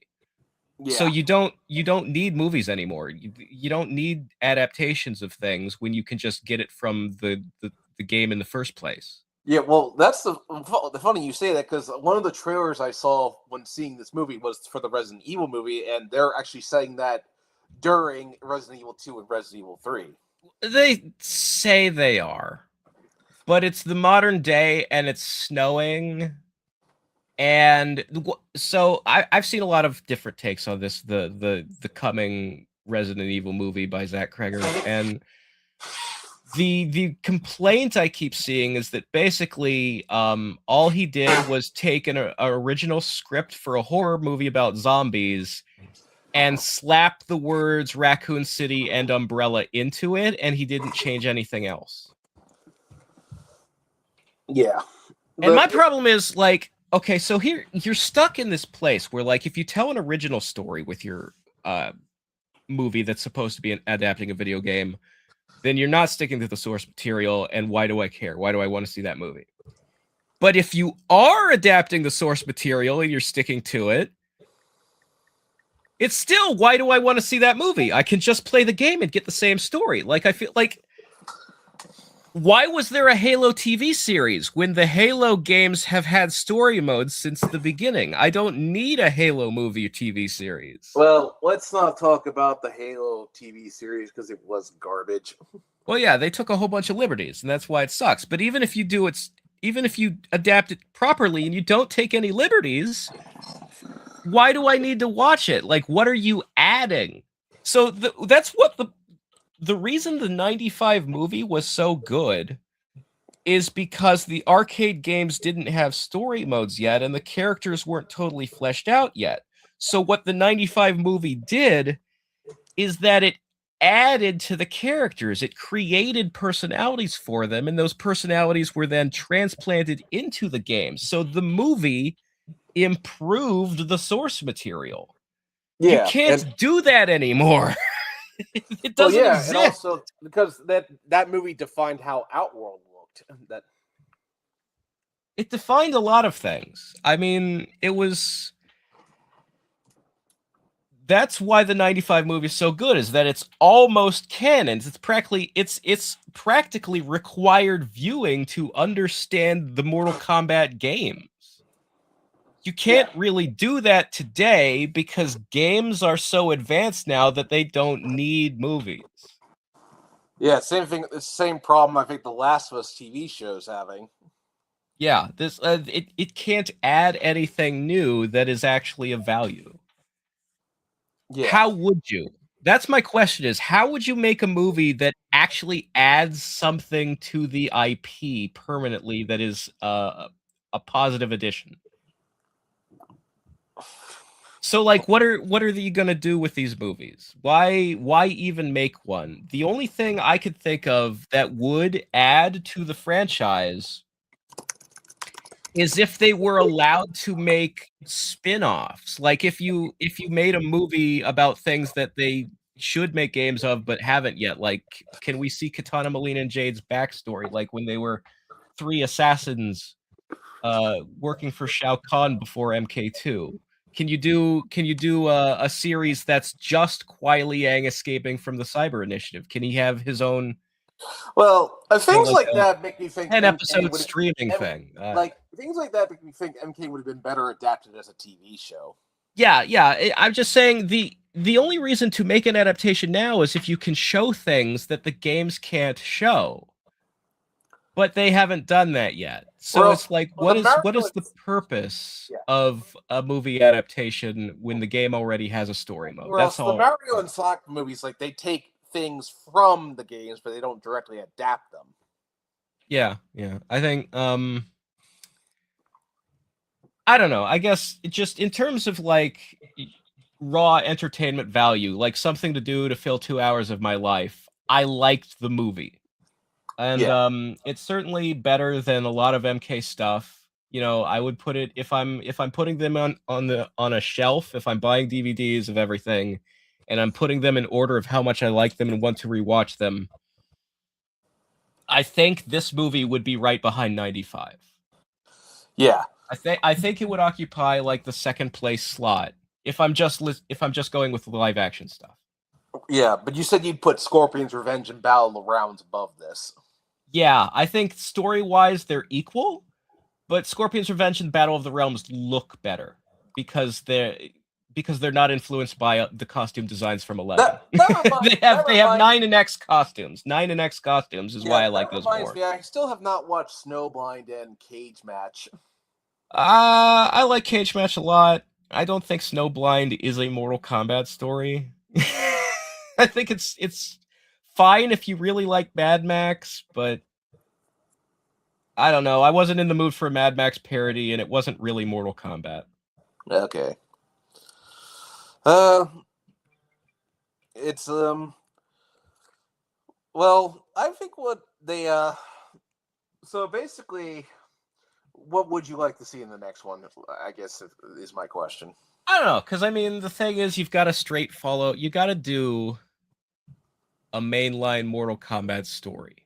You know, it's going to be Mortal Kombat 3. It's not going to be Sub-Zero, a Mortal Kombat tale. It's going to be a mix of MK3 and MK4. Yeah, that's kind of what I figure. It's going to have like elements. It's going to do a lot of X stuff. Like, I think the reason they killed Jax is so that they can do the PTSD arc from the games. I think the reason they sent Liu Kang back to his home planet or whatever happened is so that they could do Fire God Liu. Yeah. I think Shinnok is probably the most logical next villain. And I hope they do Sub-Zero in the Cyber Initiative. Yeah. Well, that was the funny thing. I think I remember they were going to do Shinnok in. They were going to do Shinnok and Quan Chi in the third Threshold movie that never happened. Yes. There was I mean, Shinnok is in Annihilation, or at least a character named Shinnok who looks nothing like him is in Annihilation. And the movie was supposed to end on the final scene was supposed to be Shinnok in the Nether Realm talking to Quan Chi. They had an actor cast for Quan Chi. There are screenshots out there on the internet of this deleted scene of this guy dressed as Quan Chi who was supposed to be an Annihilation, and they cut him. And yeah, so that third movie, which allegedly would have been called MK Devastation, never got made, but it would have been Shinnok. It would have been an adaptation of MK4. Yeah. But we all know how Annihilation came out, so right. But what I was about to say is when I was talking about how I think if you want movies that add something to the IP, I think the only way to do it, like Cage Match is a great example of a movie you could make because it's a solo story that kind of explores a character as opposed to just, doing an ensemble piece that follows the plot of the games. But that's not what I expect the third movie to be. And I don't think these movies make quite enough money for them to expand into a cinematic universe of solo films, unfortunately. yeah. So that's kind of where I am, is just, and I feel this about every movie adaptation. I don't go see a lot of video game films specifically because those video games already have story modes. And the only reason that I watched this movie is because I am a Mortal Kombat fan and I wanted to see what they do with the Mortal Kombat characters. Yeah. I'm not going to go to an Uncharted movie because I can play Uncharted and it will have more story. By the way, that Uncharted movie with Tom Holland was not very good. Yeah, that's the other thing. They're usually not good. I'm not going to go see a Tomb Raider movie because they're usually not good, but also because I can just play the Tomb Raider games. Those have stories. That reminds me, the more recent Tomb Raider games they did like 10 years ago, where she barely was a Tomb Raider until like the very end or something. Yeah, I'm not really, like, I don't need to see an adaptation of the ones where she's using the bow and arrow. I'm not looking for that. That's not Lara Croft to me. I think Lara Croft is known for her dual pistols. Yeah, which they surf Dracula the dual pistols in the first one. Like, they made you wait until the very end, the final boss fight, and then she finally gets two pistols. And then they didn't have the two pistols be the thing in the second and third game. And it reminds me of, like, how every single thing with MCU Punisher in it it starts out with him trying to retire from being the Punisher and give up the skull vest. And then by the end of the thing, at the very end, he puts the skull vest back on. He's like, fine, I'll be the Punisher again. And that's every single MCU Punisher story over and over and over again. It's all surf Dracula. You can't do Punisher without an R rating, in my opinion. Well, no, they've done him with an R rating. Like, the Netflix show is basically R rated, and his Daredevil appearances are basically R rated, and the new thing that just came out, One Last Kill, is R rated. There's blood and guts and stuff. But they still surf Dracula his fucking skull, and they keep telling stories about him trying to retire from being the Punisher. Yeah. Actually, that reminds me, Johnny Cage's arc in this was he was the basic old broken hero that we keep getting. Mm-hmm, mm-hmm. But I mean, it's just well, that's what you have to do with Johnny. First of all, that kind of is his story. Like, his whole thing is that his career is going bad and he needs the tournament to revitalize him. Yeah. But when you, particularly the past 10, 15 years, they've been leaning towards older Johnnies, where part of him being washed up involves him being at the twilight of his career. Yeah. I mean, in the first movie, MK95, he joined because the press were vilifying him, saying he was. Yeah, he was still, like, in his physical prime, but his career was in a bad place where, like, it had been, he'd been hot, he'd been a movie star, and his star was starting to fall. And it's kind of easier to do that with an old man, I guess. Yeah. I think really, I'd say comparing the cast to from this to MK95, who do you prefer? Like, I guess, Liu Kang, do you prefer Robin Chow or Lyndon Lin? Well, Ludi Lin is great, but I think, almost all of my answers to these are going to be the 95 characters, because not because the actor was better, but because the character was given more to do in that movie. Yeah. The one exception I will say, I really like whoever plays Sonya in these movies. I think she's definitely given more to do than like Bridget Wilson or Sandra Hess.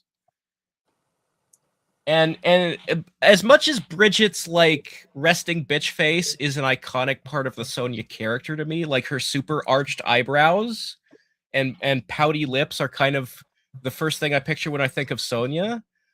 I do think that overall, the current actress for Sonya looks more like the character and has that physicality because she's like in better shape and can do more of the stunts and the fighting. Yeah. And I thought she had great chemistry with the other characters. I thought she was good in the first. She was one of the best things in the first movie. Yeah, and I like the guy who plays Jax, because although I actually think Jax was one of the bright spots of Annihilation. Who played him? Yeah, I mean, I don't know that there's ever been a bad Jax. Jax is a really hard character to get wrong. But yeah, I think his name is Makad Brooks, plays Jax in these movies. I think he's good. I think he's very good. Jessica McNamee, that's the Sonya actress. Yes, I like her. I like her a lot. I don't know what else she's been in, but I wouldn't know either. I think she might be one of the actors who was cast from Australia because these movies are filmed in Australia by an Australian director. Yeah. So she's probably been in other Australian stuff, because I know that many of these actors do have accents when you see them in interviews, and they're just playing an American accent in the movie. Yeah. I would say, as iconic as Trevor Goddard became, Josh Lawson is doing the same thing but better. I think his Kano is generally the best character in these movies, just from a comedy relief standpoint. He tends to have the best dialogue, and they always give him stuff to do because he's so funny. Yeah. Who else do I really like? I think the actress playing Katana, Adeline Kane, I think is her name. She was really good. I really liked her as Katana. You know, I liked the physicality of the actor who plays Shao Kahn. He definitely like has the body for it, and they did give Shao Kahn the thing I was hoping for the most. The thing I'm always hoping for from a Shao Kahn portrayal, even in the games, is that when he interacts with Katana, I want him to show some humanity and not just be a supervillain. No, and they did let him do that in this movie. That's one of the better parts of the movie. He was like, it didn't have to be like this. Yeah. He's always trying to like reason with her and keep her on his side because he actually wants her around. And like as he's fighting her in the final battle, he's like, you don't have to die, just surrender and we can rule Outworld together. And she says one of us has to die. And that's not true, because they've been sparing people anyway. Well, Shao Kahn does have to die. Yes. I'm just saying, the way it works for Katana is like, oh, I'm gonna fight for Earthrealm now. It's like, oh, I fight for. It's like, how does that work exactly? Yeah, you're allowed in these movies. So the thing is that the Bo Raicho rule from the games, that you can only fight for the realm you're native to, isn't that often used as a plot point, even in the games. Like, it came up for a couple of characters in the old timeline, but I don't think it's actually mentioned one single time in the NRS era games. So if a movie wants to waive it and say you're allowed to renounce your home realm and fight for whoever you want, I'm fine with that. I don't really care.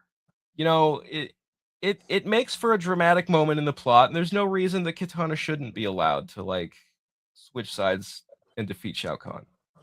Yeah.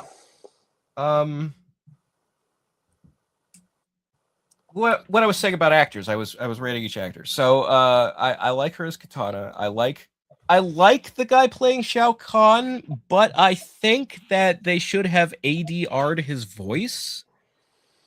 Because the thing is, he's got a bit of a British accent that I'm not sure really fits the Shao Kahn character, and his voice doesn't have that booming, intimidating quality that you get from like the Shao Kahn of the games. And also, it's always kind of muffled because he is talking behind the mask. And my whole thing is like they specifically gave him a helmet in this movie that covers his entire mouth. You know, it has a jaw, which Khan's skull helmet usually doesn't have. So you can never see his mouth moving. Martin Ford. That's his actor. Well, one thing I'm kind of glad they did is they didn't give him the stupid horns from 12. That's true. I like the Shao Kahn costume and makeup. I think it looks really good because we've seen in live action. It's kind of hard to get a Shao Kahn helmet that doesn't look goofy. Like, well, you know, I know Annihilation, he barely wore the damn thing. Yeah, because it looks stupid. It was a bad helmet. And he had a helmet in the first episode of Conquest that was a little bit better, but still kind of looked stupid and bad, which is why for the entire rest of Conquest, he just wears he just kind of has a skull strapped to his face without the samurai helmet part. Yeah. But yeah, so it's hard to make Shao Kahn's helmet look good in live action, and it seems like they did a good job with the helmet in this movie. I like it a lot. My one complaint with his costume would be that he doesn't have the proper, like, the two bandolier straps going across his chest, and I figured the reason they did that was so that you could see, like, when he bonds with the amulet, it, like, burns a scar of the amulet into the center of his chest, and they wanted to show that instead of having the skull buckle be there, which I would have preferred the skull buckle. Yeah. But what I was saying is that I wish they had dubbed over his voice with somebody else. Not because his voice is bad, but because it doesn't really sound like Shao Kahn. In MK95, I think Frank Welker did his voice. Yes, he basically did his Dr. Claw. Which I don't want that. I would like a voice that sounds like the announcer from MK2. And I'm just figuring, if you're going to put him in a helmet where you can never see his mouth, why not ADR his voice?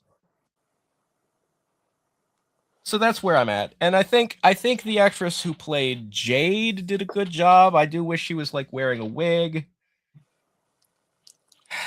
I don't know. The hair thing it's just a little distracting. It kind of takes you out of thinking of this character as the character. And I know there's cultural stuff with like Black women in their hair, and that's why so many of them shave their heads or keep it short, but you can wear a wig. It's a movie. They should be able to make a wig work.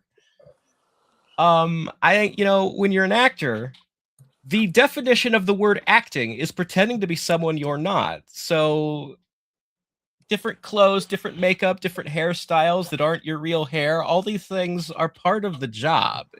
Or they should be. But yeah, who else was in the movie?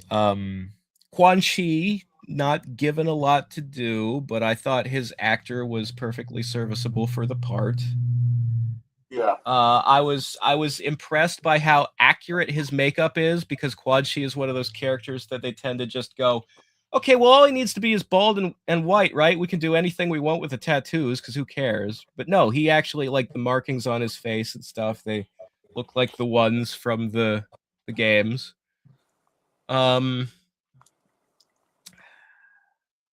Baraka, I don't know, his voice didn't super fit the character to me. It seemed maybe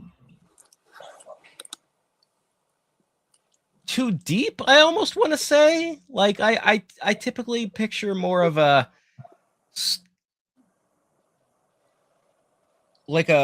I don't know, the voices in the games are always kind of like snarling and similar to reptiles. You know what I mean? Well, like, I do not like Shao Kahn's 11 and 12 voice. I don't know his name. Yeah, Ike Amadi, is that the guy from 11? Yeah, I do not he like him as Shao Kahn for some reason. Yeah, he just he played Atrocitus in Injustice, and I thought he was fine for that, but doing the exact same voice for Khan doesn't really work for me either. But yeah, I don't know. You know, the actors in the movie. Sonya. I think. Oh, Sindel. Sindel's barely there. Difficult to judge. Well, I'm assuming she's one of the people they're going to go save because for some reason Katana never mentions her again after she becomes. Well, Khan. I mean, she is technically still alive. Yeah. She might be a vegetable. It's hard to say what's going on there. So I'm assuming she's one of the people they're going to go save. I don't know if there's any going. Like, theoretically, she's just in a side room in the castle. Yeah. I'm pretty sure, like, the only people that need to be rescued in terms of being brought back from the dead by Quan Chi are Kung Lao and Jax, and maybe Liu Kang, but maybe he's already saving himself. Yeah, because they made Liu very ambiguous that he was like, yeah, like he but was yeah, like, they're not bringing Cole back. They killed him for a reason, and his head is gone. Now I'll say this: from his the entire days body is gone. He got pushed to acid.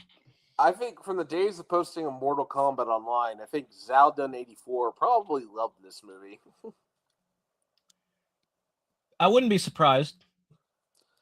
Because his thing was always that he just wanted Kitana to be the main character and didn't like the romance with Liu Kang.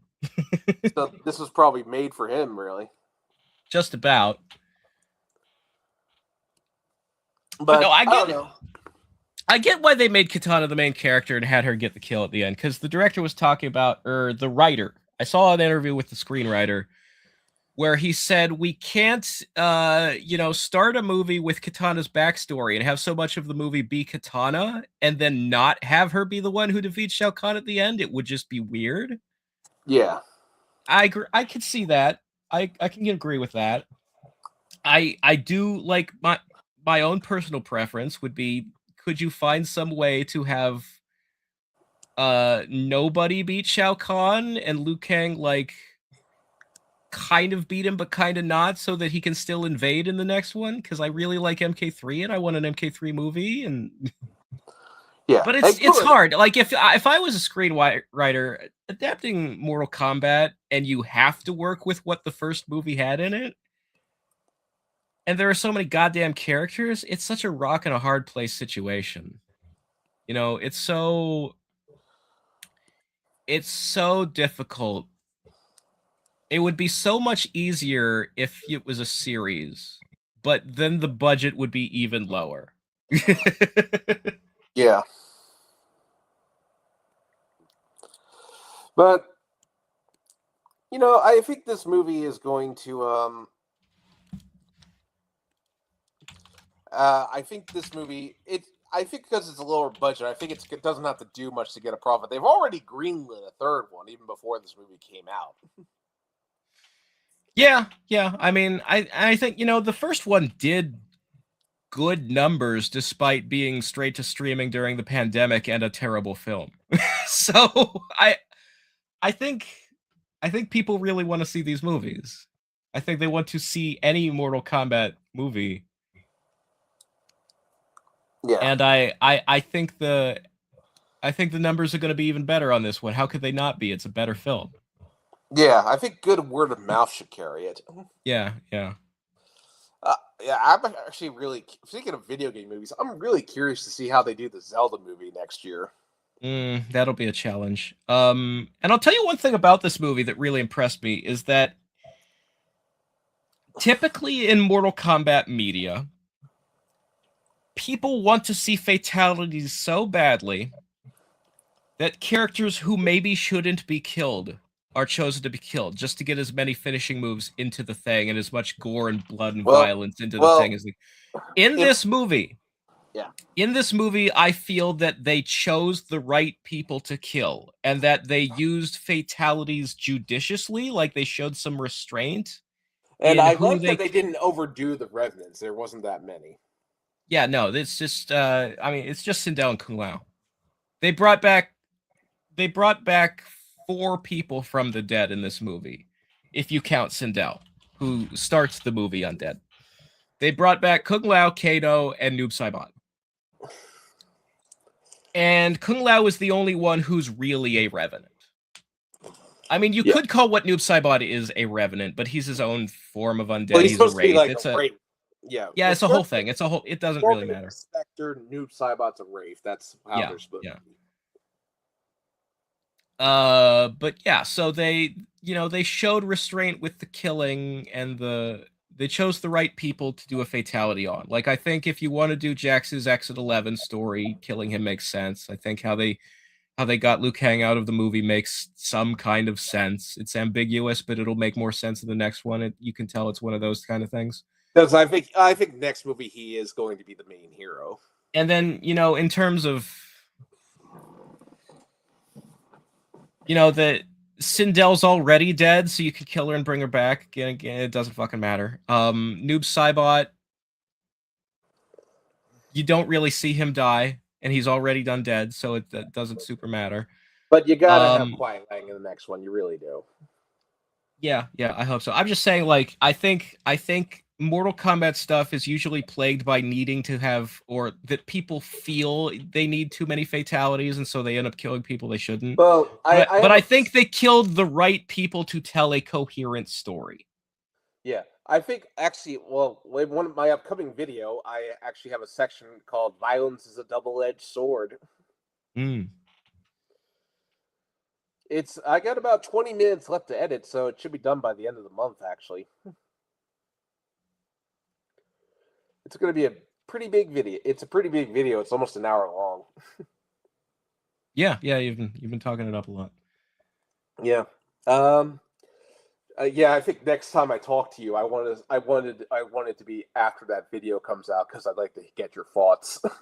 Okay. I'll definitely check that out then. Yeah.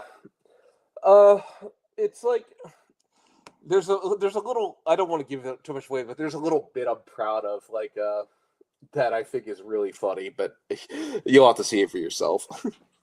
Okay. I look forward to it.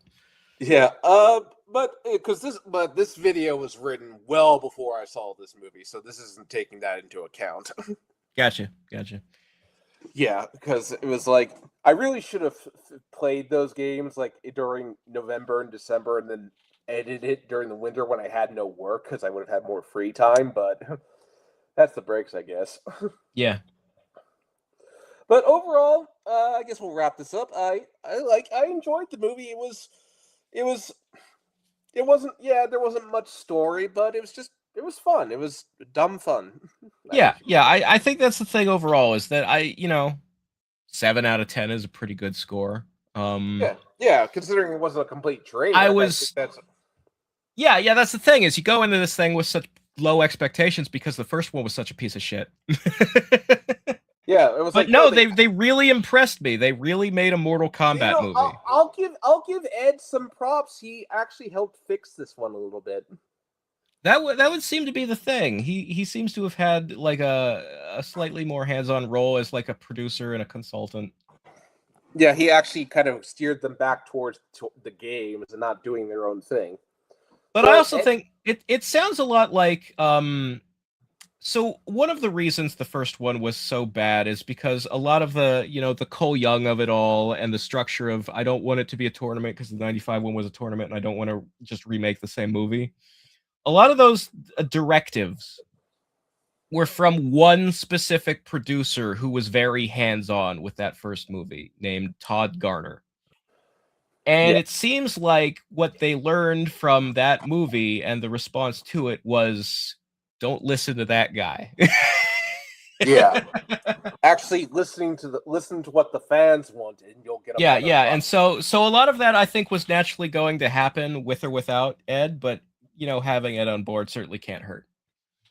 Yeah, and I think I saw he and John were actually at the premiere together. Oh, that's nice that John got to be there.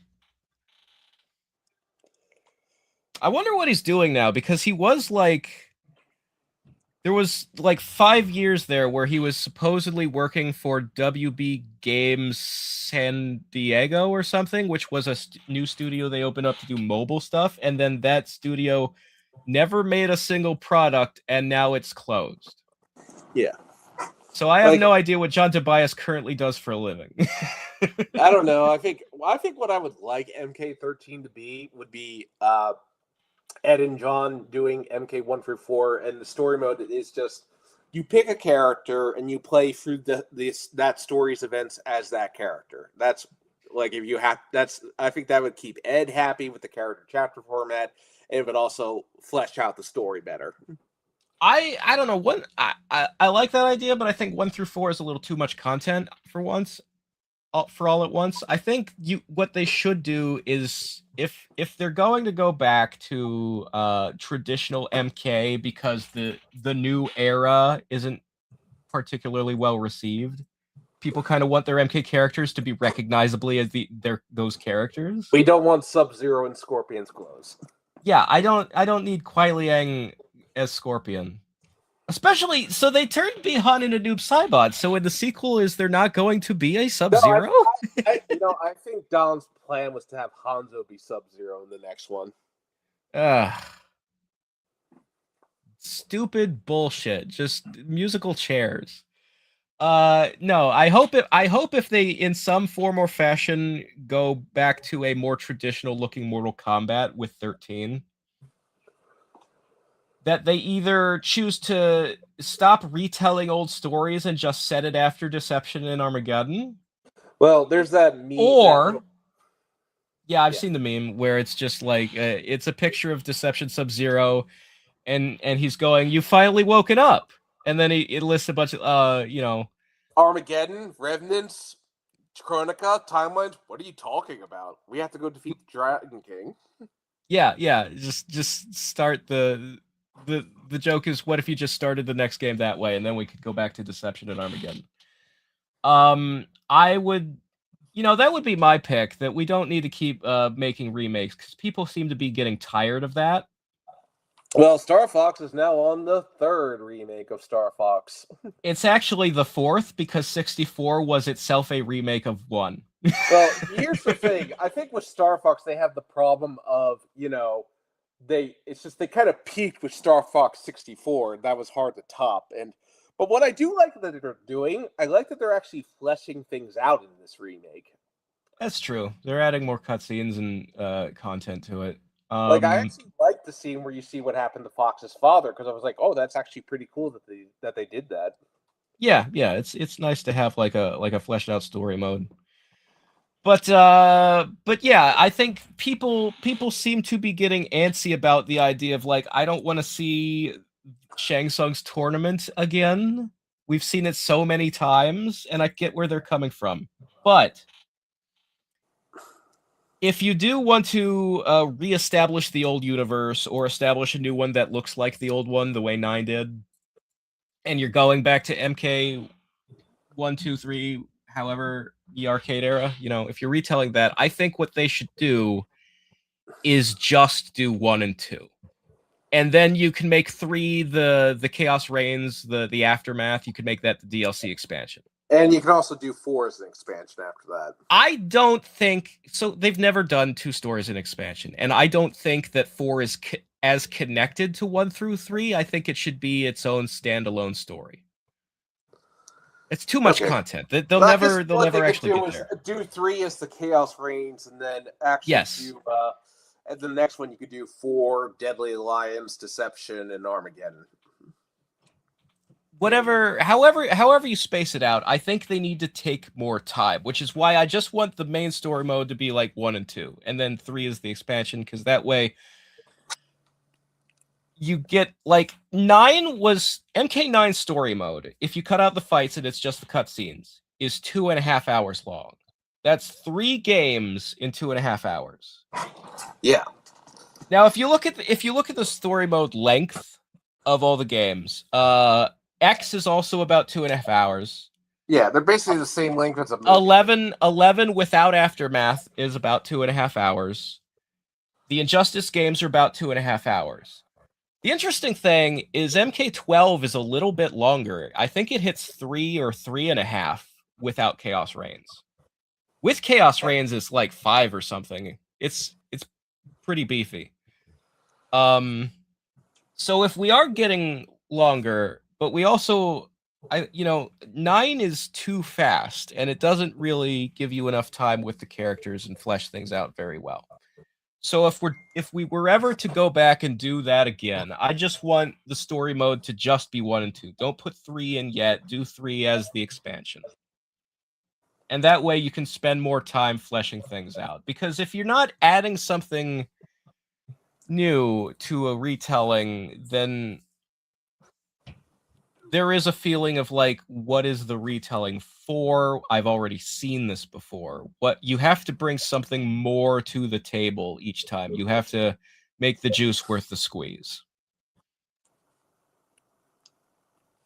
And that's again, it's like how I feel about a movie. Like I liked this movie, but I'm also kind of wondering why does it exist? Why do we need it when I could just play a story mode and have the same amount of content telling the same story or more? And that's kind of the catch-22 with where we are now. Where like if it was the 90s and video games could not do what movies can do back then, there was a reason to adapt things into movies. You got to see stuff you wouldn't otherwise see. You got more. You got some kind of value add. Nowadays, games don't need movies. It's just how it is. It's where we are. Games kind of are movies these days. Yeah, games have caught up to and in some ways surpassed the film medium. Because games you can actually interact with, Yeah, I mean that helps. That helps a lot. It does bring something to the experience, depending on how it's executed. Because you can't really do that in a movie. You can't be like interacting with it. You're just watching it. Yeah, sometimes I prefer the passive experience. Sometimes I don't always need to self-insert onto the character. I don't necessarily even need there to be a main character. Ensemble stories are good too. Well, that's what I liked. This was actually kind of an ensemble story. Yeah. I mean, Mortal Kombat usually is. You tend to do you do tend to have a main character. Like Liu Kang is the guy who beats the boss at the end of 1, 2, and 3, but the other characters also like matter and get a lot to do and that kind of thing. It's very much like the X-Men movies would focus on Wolverine, but he wasn't the only one there. Yeah. Depending on the movie, you can argue whether or not Wolverine gets too much and the other characters get too little. Yeah. I think with the Avengers, they were actually able to balance them out a little bit. They were able to they did a better job balancing out the characters. Yeah. But I would say, for example, Deadly Alliance does not have a main character. You could argue the main characters are the Deadly Alliance themselves. I mean, you could. That's one of the things about that game is that kind of nobody wins at the end, so there isn't anybody you could point to as going, "That's the one who beat the boss." Raiden might come the closest, but everybody had their own separate story mode in that game. They all had conquest mode. In that game it was a training mode with 10 missions each, but those missions kind of had story attached to them, so you'd get little text bits. I think you could do something like that, but with cutscenes, and that's kind of what you were talking about. Your ideal retelling would be to give everybody their own ladder with story, basically. Cutscenes between every fight or something like that.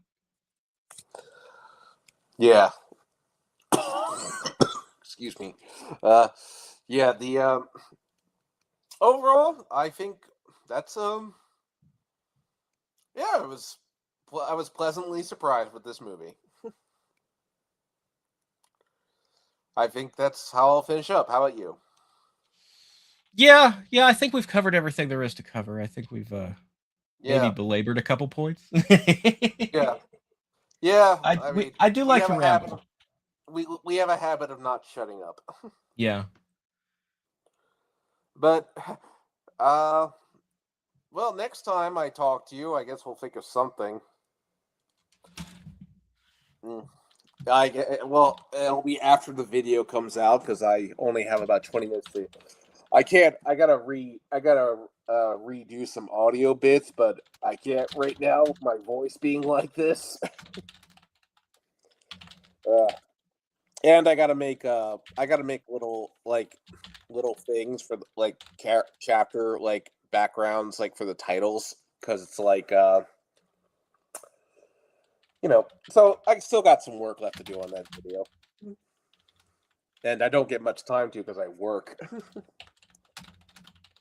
Yeah, But yeah, it's life is hard. You gotta squeeze things in there. Everybody's got yeah, a busy schedule. but as I one quote I take from Star Trek Generations is when Kirk's like, "When did Sulu find the time to start a family?" And Scotty says, "As you always say, if something's important, you make the time." Indeed. Yep. But I think we're done for tonight. Good night, everybody.